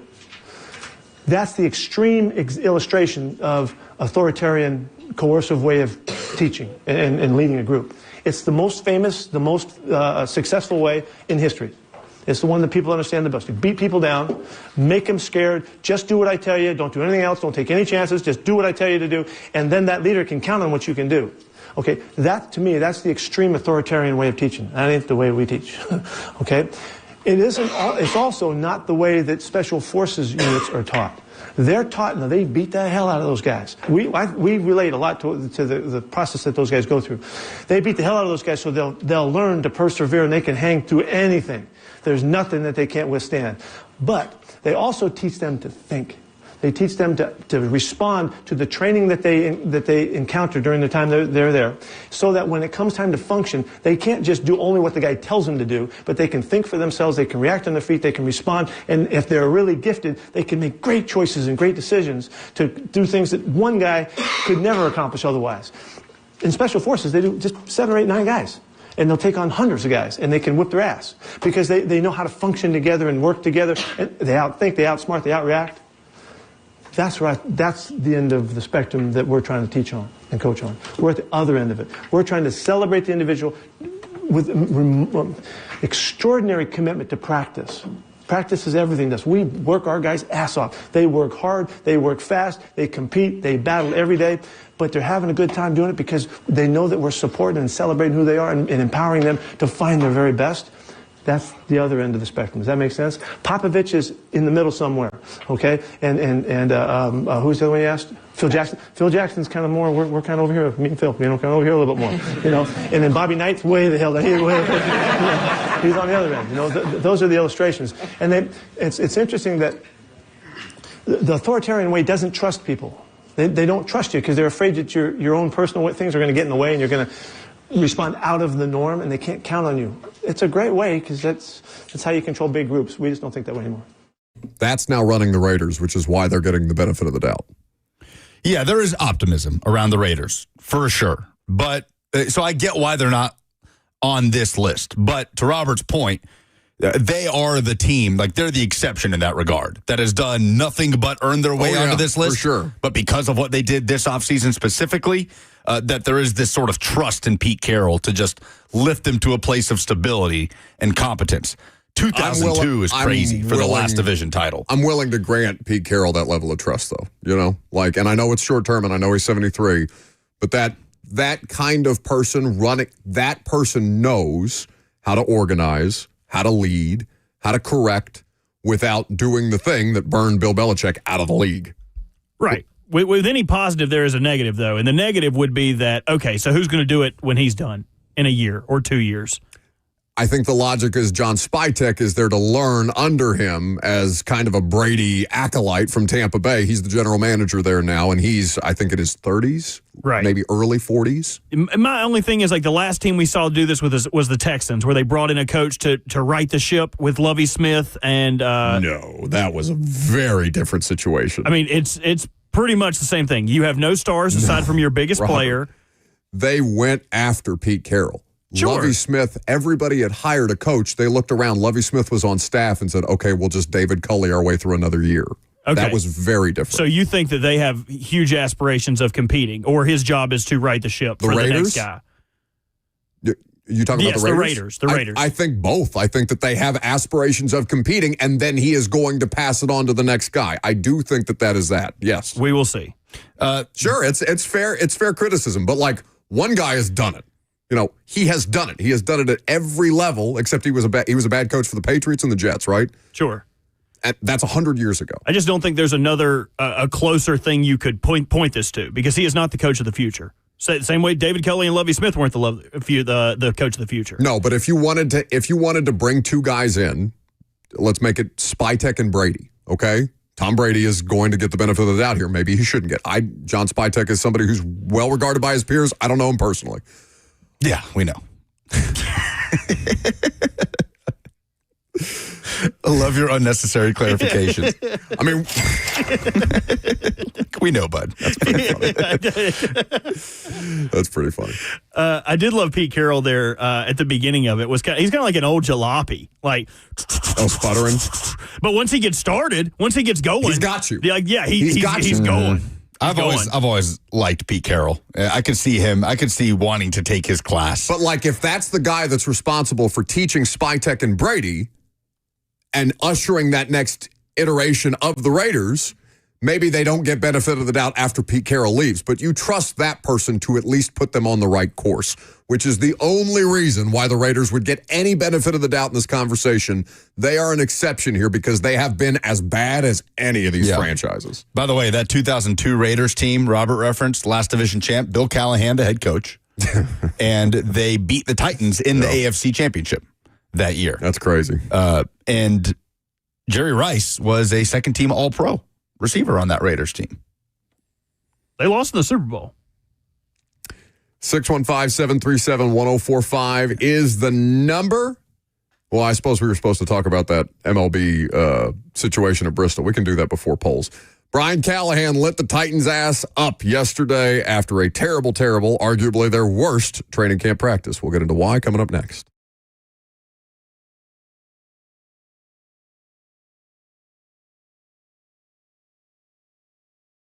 Financial insecurity. It's not something that you ever want to deal with, but of course it happens to everybody at some stage of your life. And that's the thing that Trajan Wealth is here to help you protect against. They're going to give you a plan to make sure that you are prepared for your wealth management strategy, your retirement planning situation, and even targeted investments to make sure that you are doing things that make the most sense for your level of risk tolerance and for your long-term goals. Trajan Wealth goes above and beyond to make sure that you accomplish those things, and they understand the importance of that true financial independence that you are seeking, because they have helped so many of their clients achieve exactly that.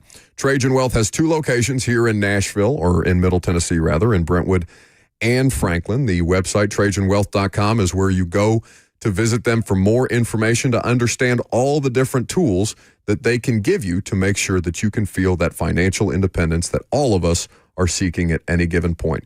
TrajanWealth.com for more information. The number is 615-270-5000. That's 615-270-5000. Or visit them online, like I mentioned, at TrajanWealth.com. Advisory services offered through Trajan Wealth, LLC, an SEC-registered investment advisor. This is a paid advertisement.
12:01, good afternoon from the 104.5 The Zone studios. I'm Lucas Panzica. The Titans return to the practice field this week. Media will be back out there on Wednesday before the team heads to Tampa for joint practice ahead of Saturday's preseason opener. Titans made some transactions on Sunday, waiving wide receiver Ramel Keaton and defensive tackle Devontae O'Malley, and signing offensive lineman Arlington Hambright, as well as defensive tackle Josiah Bronson. Around the NFL, a big weekend for defensive lineman deals as the Dolphins signed Zach Seiler to a 3-year extension worth up to $67.75 million. The Denver Broncos signed Zach Allen to a 4-year, $102.5 million deal. The big news right now is in Dallas, where star pass rusher Micah Parsons officially requested a trade this weekend. He has been unable to come to terms with an extension or for a new contract with Jerry Jones and the Dallas Cowboys. College football, the coaches poll coming out for the 2025 season, and the University of Tennessee ranked 18th in the country. For all your foundation repairs and waterproofing needs, visit USSTN.com. Breaking news at once on your home for the Titans and Vols. This is 104.5 The Zone.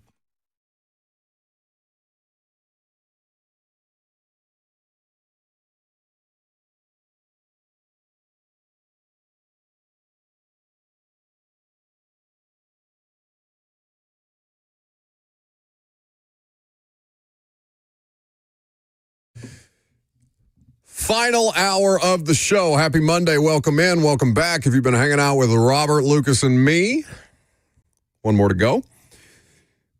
Practice on the field will take place on Wednesday for the Titans before they head on down to Tampa Bay. And then Thursday, joint practice against the Bucs. I'll be there to cover it for you. We're expecting to do a bunch of good interviews while I'm down in Tampa and Atlanta the next 2 weeks, and then a preseason game will take place this week on Saturday night, next week on Friday night, then a home game at Nissan Stadium. The only primetime game for the Titans will be a 7:20 game against the Vikings here at Nissan Stadium in the preseason. Get a look at J.J. McCarthy, maybe. We'll see if he actually plays in preseason game number 3. How much is Cam Ward going to play in the preseason? That question has not yet been asked of Brian Callahan, but of course they're trying to take advantage of as many reps and as many different opportunities for him to improve, for him to make mistakes, for him to learn from those mistakes as humanly possible. Saturday and Sunday, as they did have practice on Saturday and Sunday, Friday, Saturday, and Sunday, were no different, and Friday and Saturday were solid. Saturday, better than I think top to bottom any practice that they've had. And we've talked about that at some point in all 3 hours, but for those of you just jumping in, just update, all 3 of the offensive units, including Cam, looked solid. Cam Ward did not throw an interception in Saturday's practice for the first time in quite some time. In fact, it had been basically the full 2 weeks that they've been on the field. Did he throw on Friday? I believe he did throw one Friday to Roger McCreary. Yeah, Roger McCreary could have had a pick six because you guys wrapped up while they were doing warm-ups, right? Yeah, they had barely started team drills. Yeah, McCreary did pick him off, and good play by McCreary. Again, all interceptions not created equal. They don't all have to be Cam Ward's fault. They can be on the receiver, they can be on the protection, but the quarterback is going to get the most scrutiny for the turnovers.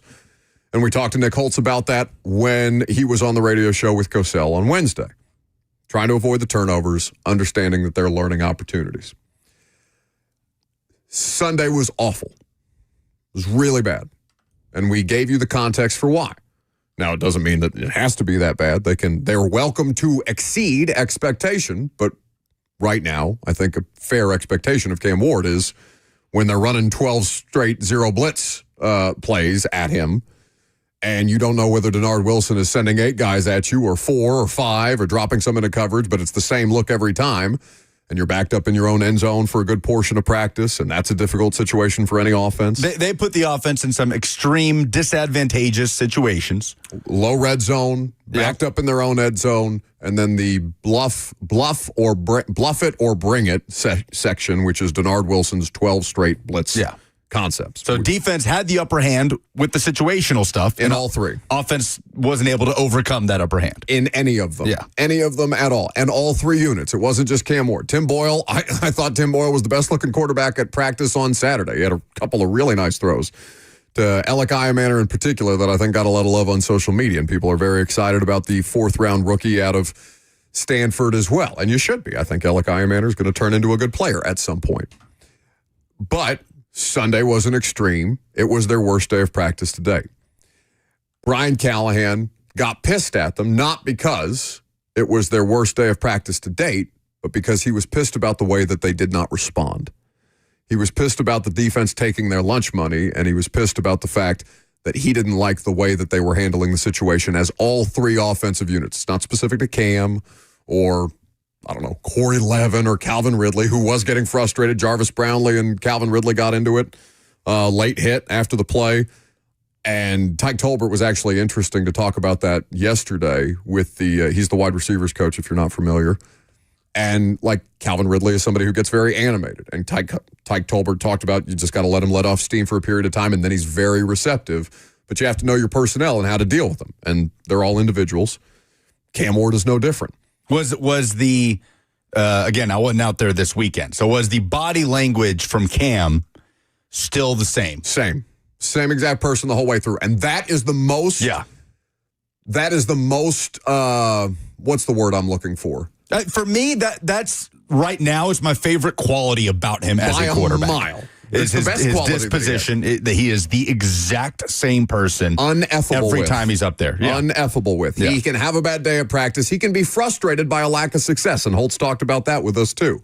But the fact that he, doesn't, what did Callahan say at the live show? That his heart rate doesn't get over 50 at any given point, no matter what the situation is, whether he's within structure, whether he's making a play outside the pocket, whether he's throwing a pick, same dude, whole way through. And that is the thing that they lacked the most last year, is the quarterback that they had made mistakes, made bad mistakes, and then compounded those mistakes because, respectfully, he's a bit of a head case.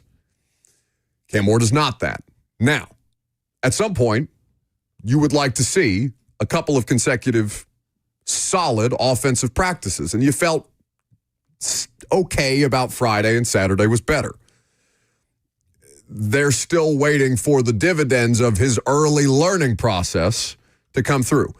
The things that matter here the most to me about how they're going to manage this entire season, and that Saturday and Sunday can be indicative of a bit of this, they are relying on what in 2025? A ton of young players. That's the thing that should not be like just buried under the rug or skipped over. Matters a great deal here. If the Titans, let's say the Titans are, I'm not going to say contenders this year, but let's say the Titans are more competitive than we thought they would be this year. And for me, that means, it's midseason and we're saying 500 is a possibility, which means you're in the hunt. You're in the graphic, as we like to say. You're giving them a lot more credit than I would. What? Their win total's 5.5. Okay. So 6 wins would be an upset. Okay. Like I said, more competitive than we think they will be. Okay. All right. Let's say anywhere between 6 to 9 wins. We don't have to get into the semantics of that. Okay. That's a big difference, though. For that to happen, the Titans will have to have had one of, if not the best rookie classes in the NFL. Yes. Because similar to 19. Yeah. 19 put them over the top because the rookies were great. AJ, Jeff, David Long. Yeah, but what's the difference? Amani. They don't have a roster full of veterans that was kind of ready to go. And one of those rookies is the quarterback. The quarterback is also a huge factor here, and he's going to have a learning curve no matter what. If they're better than we think this year, whatever that, however you define that in your head, it's because Cam Ward is showing something as a rookie.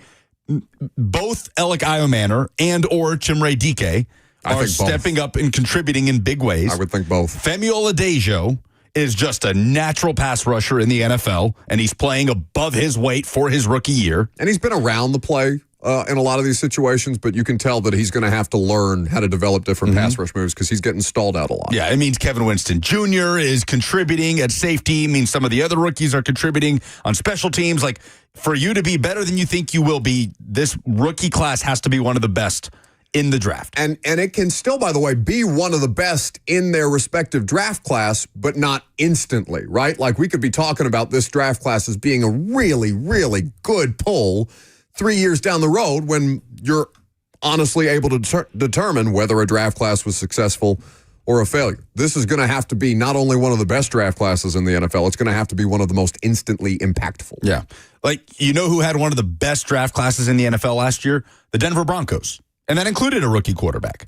and they were competitive because of it. They made the playoffs. They also had a veteran head coach, veteran play callers, especially on the defensive side with Vance Joseph. Other veteran players kind of littered around, Garrett Bowles, Zach Allen, these guys that have been around. And a quarterback who, if not for Jaden Daniels, would have won Offensive Rookie of the Year. But they got contributions. I didn't realize he had more touchdown passes than Jaden Daniels did last year. Yeah, with Jaden, the separator was what he did with his legs. Yeah. But they snuck into the playoffs, had to win on the last day of the regular season to get in. And in a tough division. Sure. Oh, absolutely. You're talking about the Chiefs. And the Chargers. They had to win on the last day of the regular season to get in and went one and done in the postseason. And that is with probably the best rookie class in the NFL last year, including an Offensive Rookie of the Year contender at quarterback and all the other factors I mentioned that the Titans do not have. To the point where Sean Payton is comfortable saying at the podium, I don't know if you saw these comments, but he's saying that this team could win the Super Bowl. And you don't very often hear coaches, especially coaches that have been around. I know Sean Payton's chesty and not scared of, commenting on things that he believes, and I bet he believes it, but Sean Payton is talking about his Denver Broncos as a Super Bowl contender. That's where you're going week one. Yeah, David said so did the Commanders. The Broncos got more contribution from their rookie class overall than the Commanders, understanding Jaden Daniels spearheaded that whole thing. But the biggest difference between the Denver Broncos, the Washington Commanders, and the Tennessee Titans is what? People with experience in the job. The coaching staff. The coaching staff by a mile. Last year was such an extreme for the Titans because it's a first-time head coach who is fully responsible for the play calling responsibilities for the first time. I know Holtz is there to help him, but it ultimately falls on him. The defensive coordinator is a first-time defensive coordinator, and Denard Wilson has talked about learning lessons from last year. The special teams coordinator was a first-time coordinator and a nightmare, and he's already gone. John Fossil is the most experienced person, save Bill Callahan. Ooh, I don't know. Frank Bush has been around for a long, long time, so I don't want to speak out of turn there. But John Fossil is a guiding force in the right direction, even as a special teams coordinator, because he's been around. Hell, he's been an interim head coach when Fisher got fired with the Rams for, I think it was like the last 3 games. So there is at least somebody there or people there to help stabilize a thing and people who have learned lessons, because there is a great deal to be learned in losses. And God knows they did a lot of losing last year. That is going to be a fascinating situation to watch play out for the Titans, because not only are you going to have to develop these guys long term, you're going to have to get some juice out of them right away across the board for this to be a more successful season than anybody anticipates. Where the win total, again, it's not the worst in the NFL. I think that belongs to the Giants or the Browns. I think they're both hovering around 3.5 or 4.5, if I remember. Titans, at least right now, Vegas has them at 5.5 as an over-under win total. And it sounds like most people would bet the under if they're not paying attention. And even if you are paying attention, I don't think there's anything wrong with all right, show me something. Yeah, the thing that helps you, again, is the division. It has a chance to be an extremely competitive division because of the state of it, top to bottom. And I don't trust the Texans right now. I trust their defense, and I think C.J. Stroud is a good player, but I don't think they've helped him now. They regressed last year, and they're a candidate to regress again this year. I would agree. Of their 10 win. I mean, they made the final 8 of the NFL postseason last year. A regression would mean not being one of the last 8 teams standing. So as much as they did regress last year, and C.J. Stroud did, it still would be very easy for them to continue to go backward if all the overhauling and tweaking they did on their O-line doesn't take, which I don't know that it will in the way that they want it to. We'll do, because we did last year famously, NFL season predictions and Titans predictions. We'll do that before the first game of the regular season, before they go to Denver. That Thursday and Friday before. So we'll reserve our own outright judgment until we have a larger sample size of this team during the preseason, and that begins this week. This is a huge week for them. Huge week for them to continue to build upon, to continue to take advantage of opportunities. There are going to be some lumps that they have to take. Todd Bowles is going to throw a bunch at them on Thursday. But this is a huge week for them to continue to work in that right direction, and especially for Cam. We'll take your phone calls. You guys want to weigh in, 615-737-1045. And we have not, you didn't talk about Micah Parsons either. I guess that happened after the show for both of us on Friday. So we'll circle around to the Micah Parsons of it all as well. I'm Buck Rising. It's 104.5 The Zone.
Welcome back to the show. Fueled by Hattie B's Hot Chicken, best hot chicken in the world. So we're talking about the Titans. We'll take your phone calls before we pivot to Micah Parsons. He's had some comments on Cam Ward, and this was prior to him demanding a trade request out of Dallas. Sounds like at least some portion of the Titans fan base is split on the idea of trying to make a move for a player that wants out of Dallas, but we can talk about that here in just a second. 615-737-1045. How about we start with Will? Hey, guys. Thanks for taking my call. Hope y'all are having a pretty good Monday so far. You too. Thanks. I was reaching out. I was actually at practice Saturday. Buck, I actually saw you walking around Aura farming. You looked good. But what does that mean exactly? Well, I think that's outside of me and Lucas's generation. You got style. You've got you could just tell you're an important guy. All right, I've had enough of this. I was about to say you're too tired of this call. You mistake walking around with arrogance with style. Arrogance is probably the word that I would also use. Also, a shirt that I gave Buck, so I have style. Thank you for saying that. What shirt did you give me? That's a good shirt, but the Brazil shirt. The more important, the Titans. There was a play that I saw Cam Ward. He threw a deep ball to Ridley. Mm-hmm. Ridley dropped it, and his demeanor. I mean, it was intense. And I guess if you're wanting to see them improve this year, it was really nice to see that he was intense and that he was passionate about the drop because, it's that connection is going to be really important this year. And secondly, I saw Restrepo and Cam throwing after practice. So I thought that was encouraging, because, for Cam to feel comfortable, him being able to throw to somebody that he knows, at least after practice, because they don't get a lot of reps during practice because they're not in the same group. But, yeah, those are my takeaways. I'm looking forward to the season. Thanks for y'all's coverage. Thank you for the call. Uphill climb for Restrepo, still. Yeah, and some reps with the twos, which is new. That was a new thing this weekend, so to his credit. And I stand by. I think he has to be the punt returner to be on this team. Yeah, and James Prochet is making enough plays on offense and has experience. Robert, I know you don't like him. I know that you don't dislike him personally, but you don't like him. No, I hate him. I hate him as a person. I hate him as a... Explain to the audience why. Because I do. Because? He threw a pick in a Denver game on a Wildcat option where he just... For the Ravens. He just yoinked it down the field. In the air. Yeah. Into triple coverage into four guys. Whose fault is that? Is that his fault or whoever put him in position to make that play? Yeah, just eat it, dude. Just get sacked in the backfield like a man. When Robert hates... He hates hard. Yeah. Oh, he's having a good practice. He's been having a good camp. He has been. He actually has been. You want to make a bet he makes the roster then? I bet he doesn't. I think he's more likely to make the roster than Restrepo. Oh, that's not the bet, though. Does he make the roster? Yes or no? Black and white, no gray. Initial roster? I say yes. Do you think he ends up on the Titans active roster, not as a call-up, but on the active 53? He is not on the practice squad and gets called up for a game. He is on the 53-man roster. I think he does because I think he wins the punt return job. They haven't really had anybody separate, so I'm inclined to go with Lucas there. I'll take that bet. What are we betting? I don't know. All right. Well, you come back. We can get listener I'll talk participation. about what the caller called to talk about. 615-737-1045. Get out of there. All right. So he brought up this deep ball to Calvin Ridley. It's the first time I've seen Ridley drop a ball in camp so far.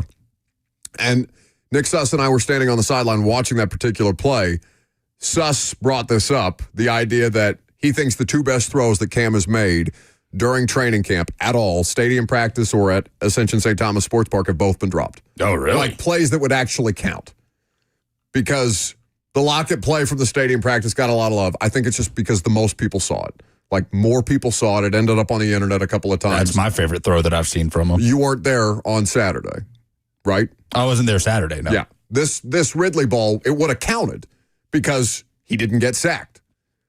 He didn't get sacked on the Lockett throw. He didn't get sacked on the Lockett throw, but this is a better throw because he's under pressure. He's got to escape the pressure, and he's been under duress quite a bit.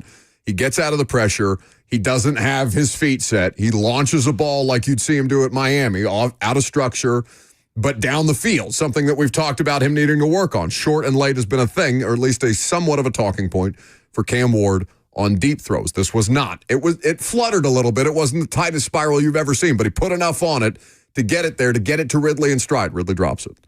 I think it's the best ball he's thrown in camp, given the circumstance. Because the one to Ridley from the stadium practice, he sacked twice on the play. Like, I get that you don't care because it's still an impressive throw, but would the play have counted? The answer is no. This play would have counted, and Ridley dropped it. The other play that Suss brought up in this is the Jaquan Jackson drop, which I know you did see.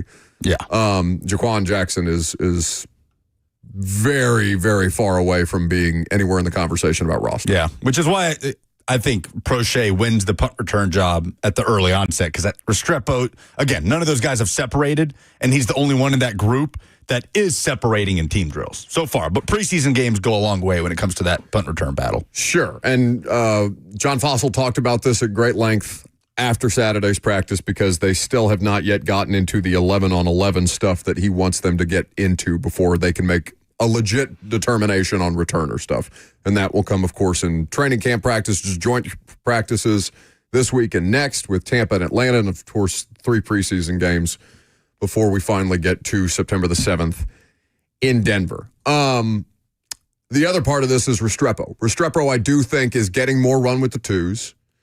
Well, I don't think. I know. I watched him. He was exclusively catching passes from Tim Boyle for the first week and a half. Was very effective with Brandon Allen and Tim Boyle in red zone stuff. It was 7-on-7, but still.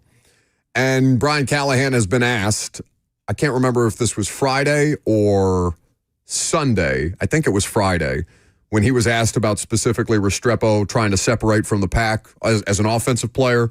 And he brought up the idea that that Restrepo is basically Cam Ward's shadow. He's very complimentary of the work that he's put in and the work ethic, the way that he approaches it. There are some limitations there, obviously, and special teams is going to have to be where he cracks or breaks into things if he is going to have an opportunity. And they still may have a bit of a logjam with the returner situation, the special team situation, that would see him maybe not on an initial 53. The more that I watch wide receiver, though, the more that I think that that's going to be where the numbers are. Yeah. On the initial. No, and it could change by the next day. But I don't think there's any way on this roster other than winning the punt return job for Restrepo. 615-737-1045. We're going to get into Micah Parsons, because that is a national story that could also at least have some level of local conversation around it if you are willing to entertain it. Let's get to another phone call, though. It's Jameson in Florida. Hey, Buck, Lucas, how you guys doing today? Good. Eat it, Robert. Hey, so I'm just calling. Sorry, I had an alarm go off. I'm just calling to talk about Brian Callahan. How long do you guys think his leash is this season? Do you think he, by default, gets the entire season? Or what would you say the over-under is on the games he's coaching? Putting it at about 9.5. On the probability that he's Cam before the season ends, if it goes kind of the same as it did last season. So I'll hand it over to you guys. I appreciate the call and I get the question, but I genuinely have no idea how to answer that. We've talked about it. The only thing you can't say by default he gets the whole season no matter what. You can't say that. They don't deserve the benefit of the doubt that they would go with the stable option, which is to keep him not just this year but next, even if they do struggle. Like, he would have to have a crash out of epic proportions to justify firing him in season. Like, he would have to be clearly and obviously, to everybody, not just the people in that building, the wrong guy for Cam Ward for anybody to feel justified getting rid of him this year. It's really almost an impossible question to answer, because I don't think there's a game win total he has to hit. I think it's about Cam Ward, and it's about the context around Cam Ward, and that's such a moving target. Like, we can't just assign a stat line of here. If Cam Ward has less than this many yards, this many touchdowns, Brian Callahan gets fired. Like, we can't do that. It's about the context. Does he show improvement throughout the course of the season? When does that come? How are we feeling about Cam Ward in December as opposed to October? Okay, Lucas, that's what it should be about. We don't know if it will be about that for her, right? It should be. That is. You are correct. It is the most accurate and most obvious statement. It should be about the stability around Cam Ward. The reason why it is an impossible question to answer is because we have no idea where her head is at. She does not speak publicly. She speaks via statements. And to predict or to try and predict what she may do. I mean, hell, we're waiting a day when every other organization that is prepared to make a firing is doing so on the Monday after. She waits a day with all three of them. John Robinson didn't get fired on a Monday. John, Vrabel, and Rand Carthon all fired the day after everybody else is getting fired, which means there's even some not John. John was a Tuesday. In the middle of the season. Like John on a Tuesday. Yeah, but there was a day. Okay, yes, but like it's not like everybody's getting fired on a Monday in whatever week it was. Correct. Still middle of the season. It was out of the blue. This was end of November, early December. Yes, you're talking about Black Monday. Yes. Vrabel and Rand were fired the day after Black Monday. Yes, but even what my point is, even some level of indecision. She didn't come in the Monday after they lost to Philadelphia and fire John. There was a day. Your point about it, the specificity of Black Monday is correct. So things could be on track. They could have, the struggles that anybody would expect them to have in this season. And she feel a certain way. And then the variable that I think most people want to make it about is week 7 when Mike Vrabel and the Patriots come play here. And if they lose, could there be a heightened level of sensitivity? Would there be a heightened level of sensitivity? I think it's fair to say yes. But again, we don't know what level of impact that would have. Here's what I do know. What? School is starting soon, but there are a lot of students in Middle and West Tennessee. It's August.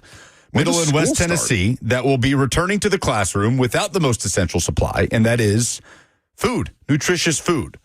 Basic stuff, a lot of kids that go without going back to school. I have teamed up with Second Harvest Food Bank of Middle Tennessee to help stock school food pantries across the community. We need your help. We're calling it Panzica's Pantry. Go to 1045thezone.com. You can help provide nutritious food for local students that are facing hunger. Even $10 can help provide enough food for 40 meals. 1045thezone.com is where you can find the link to donate. What if they wanted to drop off some canned goods? I am the canned good dropper offer. You can head over to Second Harvest Food Bank of Middle Tennessee. I got to build you a drop-off box. I think we should do this as a show. Donate our time to build these drop-off boxes that we can put at different locations. Is everybody cool with that? You got it. Okay, cool. Second part of this. I feel like in an effort to answer Jameson's question on how long the leash is, I think we should answer what type of leash Callahan has. Would you guys say that he is chained up in the yard? Would you say that is a standard leash or is a retractable leash that he can run freely before being tugged on? Or is it like an electric fence? I didn't have that included as a leash, but... I don't know, is it too morbid to say it feels like a bit of a noose? It would be it would be a choker leash, not a... I just mean, like the saying goes, enough rope to hang yourself with. Okay. All right. We went real dark with it. Professionally... I mean, I'm just saying, because, he, of course, cannot concentrate on something like that. That would work actively to his detriment. And I think he went through enough emotional turmoil last year where he's getting choked up after the Patriots win. Because understanding how hard it was going to be, but maybe not understanding how hard last year was going to get. And it was awful for everybody involved. We've talked about that a million times. Are we going to talk about Micah Parsons? I was just getting ready to. What did you do to make him so grumpy today? He's a little grumpy. Just pissy because there wasn't enough sun for him to float down whatever river he was floating down this weekend. And he wanted to just bask in it. We did not get any sun this weekend. Nothing? Yeah, no, it was just cloudy. Was it all not weekend. the same weather there as it was here? Yeah, we were on the Buffalo in Lobelville. It's like an hour west of us. I had a great time catching up with friends. It was awesome, but I wanted some sunshine. I was a little upset. Got no sunshine. Just so sorry. He went. Where has he gone? He's gone to Brazil. He's gone to the Dominican Republic, and he couldn't get enough sun there that he had to just take one more weekend. One more trip, just one more float, because it happened to be 80 degrees and lovely for the rest of us. Lucas is pissy because he didn't get enough sun on his canoe float. Oh no, I love it. I love that he's upset at you. I just want to make sure he's not mad at me. We're okay, baby? I couldn't be mad at you. Okay. Especially not today. God, what's today? Something's today. I don't think so. Micah Parsons, very unlikely to not be a Dallas Cowboy. We can all agree? Wait. Very unlikely to not be a Dallas Cowboy. Ooh, I kind of feel like he's still going to be I think he's going to be a Dallas Cowboy. Yeah. I feel like Jerry's just going to eventually buckle and pay him. Yeah. If it's the poll that we put today was, where will Micah Parsons be playing in 2025, Cowboys or the field? I'm going Cowboys. No, I didn't say likely to not be a Dallas Cowboy. I double negatived. So I think he's going to be a Cowboy. Okay. Oh, okay. Right. Wasn't that hard to figure out? It was. I mean, you got both of us. Tripped up the two, because it's a lot the of most high-level brain intellectually power around advanced here. people in the studio. Yeah, I'm just shocked he was listening long enough to be able to answer the question. I think he's going to be a Cowboy. I think that Micah Parsons is going to play in Dallas for the foreseeable future. If Jerry Jones allows a 26-year-old star player at one of the most important positions in the sport to walk, his fan base is going to riot. Yeah. But that 3-page statement that Micah Parsons put out, coupled with who we know his agent to be, may add an additional wrinkle to this situation. The same agent that represents Micah Parsons is the same agent that got the deal done for Deshaun Watson from Houston to the Cleveland Browns. David Mulugheta of Athletes First. I don't know where this is going to go. I was surprised by the number of people that push back on the idea that everybody's going to make a call, right? There's entire personnel departments devoted to just calling, even if you know acquiring a player is not going to be viable. You just have to call and check. So were the Titans to call, and should the Titans call and check in on the Micah Parsons situation? I was honestly surprised by the amount of pushback that got. Like, people more in favor of trading for 30-year-old Terry McLaurin, paying him $30 million a year, than going out and acquiring a pass rusher that would be more in line with a long-term solution for a team that's building up at one of the most important positions, understanding that there would be more premium draft capital. Yeah, it would be much more expensive. 2 firsts minimum, right? For Micah Parsons, nobody would dispute this. That is a lot for a team that needs draft capital, but you are not, you could draft, develop, and retain 1 million players that don't turn into Micah Parsons. Yeah, that's the thing. Micah Parsons, what are the odds of you drafting a Micah Parsons in the draft? Now, the issue is, how much would dealing for Micah Parsons hamstring your efforts to continue to build this roster around quarterback and pass rush? Because you get Micah Parsons in here, amazing. Still got so many needs on this roster, so many. So it is different from Trey Hendrickson, from Terry McLaurin, from giving up draft capital and a big contract for a guy past the age of 30 that's probably past the peak of his powers, probably. Micah Parsons could be elite. Talking about Terry. Terry and Trey. And Hendrickson. Yeah, like Hendrickson and McLaurin are kind of in the same bucket of, no, that's not something the Titans are in a position to do right now. Whereas Parsons could be an elite of the elite pass rusher for almost another decade, like another 7-8 seasons. He could be at the peak of his powers. What is he, 24? He's 26. 26? But still. So, yeah. It's what you wanted the L'Jarius Sneed deal to be, right? You trade for a player who's in his mid-20s who's been successful, but it's even better than the idea of Sneed because Sneed came in with an exception, right? He has a condition that has to be managed. Players with exceptions in the NFL rarely pan out. Now, this one beat the odds, but since he's arrived in Tennessee, that would not be the case. It would take something significantly awful to happen to Micah Parsons to derail him from the trajectory that he's currently on. But you'd be giving up a lot of picks. I'm so for it. I don't think he leaves Dallas.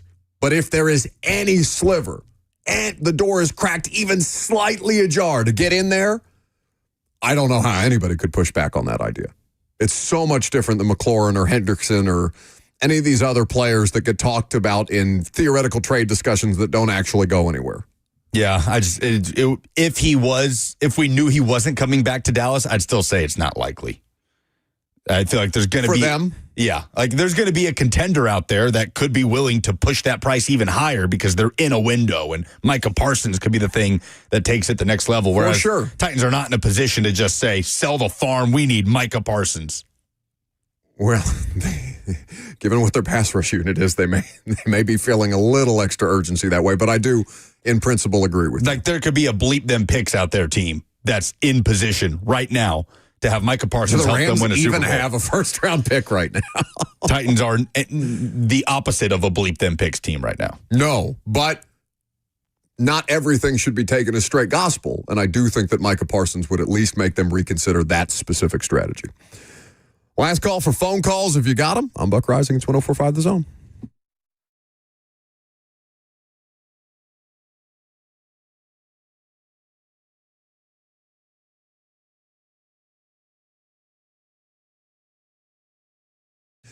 Premier Generators is here to help you. If you have experienced any loss of power, whether it due to storms or just a general power failure, you want to be prepared. The worst thing that you can be is to have a situation where you are not prepared for what could happen should your power go out.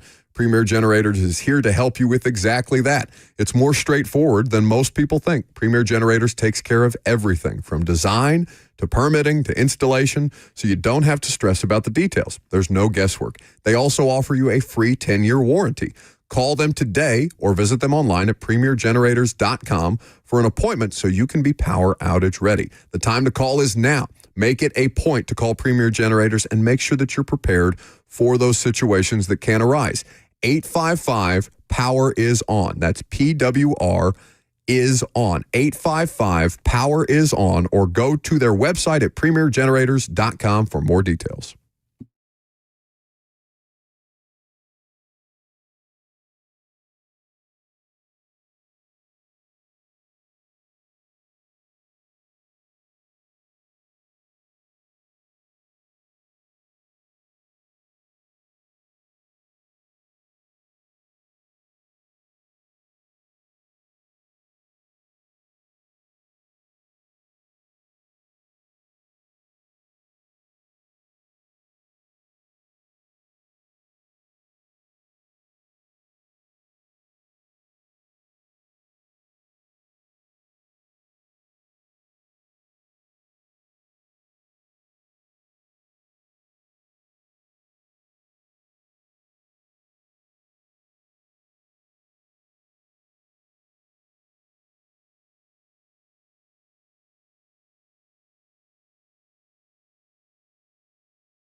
Welcome back to the show. Fueled by Hattie B's Hot Chicken. Is there a birthday that I'm unaware of? We normally get a text from then Titans radio engineer, now Vol Network engineer Phil Noel. because Cumulus, the company that we work for, sends out a birthday email each and every month, a list of birthdays. A lot of July birthdays, by the way, for the zone. We have received no such birthday email, correct? You have not gotten a text from Phil Noel? I have not gotten a text about August birthdays. I have not seen a tweet on Zone socials indicating that somebody would be, that somebody is celebrating a birthday. They always have to pre-clear the picture that they post for me because they did it one year and I was very dissatisfied with the picture. How else are we to know that it's someone's birthday? Yes. As upsetting as it is, that your peers don't recognize you when you're a year older. I think not just your peers, your company. I think the corporate overlords that exist, they did not. There's no email. They wanted to leave Big Birthday Boss Bert off of the list. So I will have to send a stingy email to Angie, who generally sends, oh, hey, here's all the birthdays for August. Well, if you send it tomorrow, Angie, it doesn't matter. No one's going to know it's my freaking birthday. And then big shout out to Rich Ferris down in the promotions department. Everybody and their mama gets a birthday tweet, except for me. I've worked here for 4 years. I even get to pick my birthday tweet. No, I think CJ Ecke gets a happy birthday tweet from the Twitter, the 1045 that's on Twitter. But me, and then you guys, the people that are supposed to have my back, the people I see more than my mama, the people I see more than my loved ones. I do spend more time with the two of you than I do anybody else in my life. People I actually care about. Where were you two? What did I hear from either one of you? Nothing. Not a happy birthday, not a flower, not a cake, not one in a cup, nothing. So this is what I have to give to you guys. Yes. The same thing you gave me. Happy birthday, Bert. Yeah, I appreciate it. We're taking you out. Yeah. We're hitting the town. No, he's bailing on primetime tonight because Cheyenne's taking him out. That's the only reason I know it was his birthday, because he asked me for the night off and I said no. Yeah, but we're kidnapping you and taking you to lunch. We are going to make you go to lunch. Oh, okay, that's nice. Well, I'm very busy today. Now, I don't think I'll be able to the make lunch it. that we are going to is very specific because Lucas has somewhere to be, so you don't get to pick where we take you to lunch. We are taking you to a lunch of Lucas's choosing because Lucas has obligations. So we're going to Indian buffet? No, we're going to Beyond the Edge. So you don't even get I'm not going back to Beyond the Edge. Oh, why? Since that waitress harassed you because you're a bad tipper? I wasn't a bad tipper. She got 20%. She got 20%. She literally accosted you and said, was the service bad, sir? I should have said yes, just like your upper lip. Shave it, lady. Like, I hate that. I hate this whole tipping. This is what y'all have done to me on my birthday. You've made me so upset, so distraught that I'm going to disgrace. I don't have confirmation it's your birthday. You could just be making this up. I don't have an official Cumulus corporate email indicating to me that today is your birthday. So I will not yet acknowledge until I see visual evidence, confirmation. I am not willing. Lucas has wished you a happy birthday. I will not. CJ texted me to let me know I've never gotten a birthday shout out. Thank you, CJ. He didn't even say happy birthday. I'm so behind. An inside joke. Happy birthday, Robert. Hey, appreciate it. Happy birthday, buddy. Hey, if they do, I got you. I told you what I was doing for your birthday. I'm being facetious. I bought you those damn WWE tickets, 5th row, the best seats you've ever had at a WWE match, because I told you I don't want to have to think about your birthday because my birthday's coming up. I am being very facetious with you, except for Angie and Rich. You are on my list. Wait till Angie's birthday. I'm going to email her and go, "Woo, happy birthday, Angie!" Happy birthday! But that email gets out on time. I've had a great birthday. Appreciate it, guys. Why? We made you work and then we belittled you the entire time. I got to do my favorite thing. We got to smoke cigs on the porch. We got to do a show. People fussed at me about what the definition of a workhorse running back. I don't think I could have planned a better birthday for myself. He was so fiending for birthday acknowledgement that he was reading aloud to me his birthday wishes from his uncle. Which uncle? Oh, Benny. Uncle Benny on Facebook. Happy birthday, son. I couldn't get you anything this year, but look at this big carp I caught. Is that really how that went? That's amazing. Yes. Here's a picture of this carp. I literally spent 5 minutes before the show reading to me his Facebook messages. I love that. Here, I've gotten family calls who left me voicemails for my birthday. I'll read this one for you. This is from my lovely Aunt Donna. Donna says, This is Aunt Donna. Love you. Happy birthday. That's all she said. Did she? Couldn't you have just texted me that, Donna? Family is beautiful. Also on Robert's birthday, the coaches poll dropped for the upcoming college football season. Now let's talk about something actually important. ECU is not on there, Robert. I'm sorry. I was ready for polls. Where do you think Tennessee is?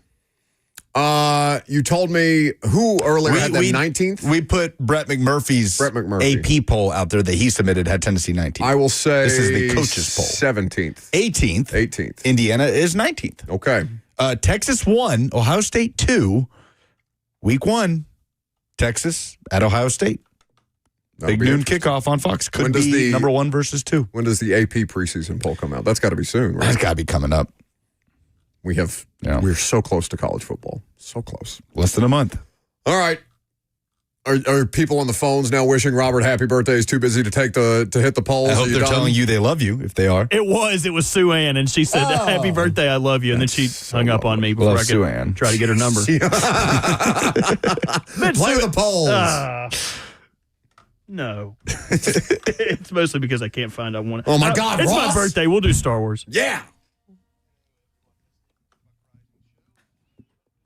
So long.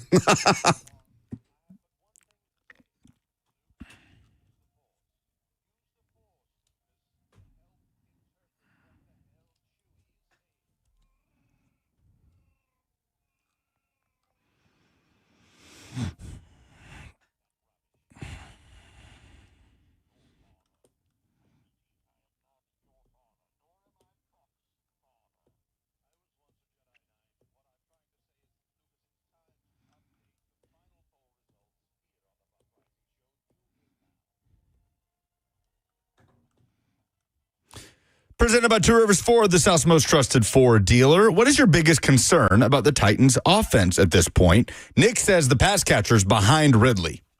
That she gets fed up enough when it's bad to fire Brian Callahan. Steven says the play calling. Christopher says it'll always be the offensive line until we see otherwise. Games are won in the trenches. Reasonable. Who will Micah Parsons be playing for in 2025? Cowboys or the field? 65.4% say Cowboys. Look at him glowing back there. He's literally just answering. Look at all those birthday calls. Look at the callers lining up like a Christmas tree. Happy birthday. The man of the people. That's very sweet. Who is currently the worst franchise in the National Football League? Kenneth is going with the Browns. Jake says the Dolphins. I just do not understand this thing about the Dolphins. They're nowhere close to the worst in the league. It's the Browns. It's the Browns or the Jets to me. Eric says the Jags. John says Giants on the field, Bengals off the field. That's reasonable. Those are the polls. That's the show.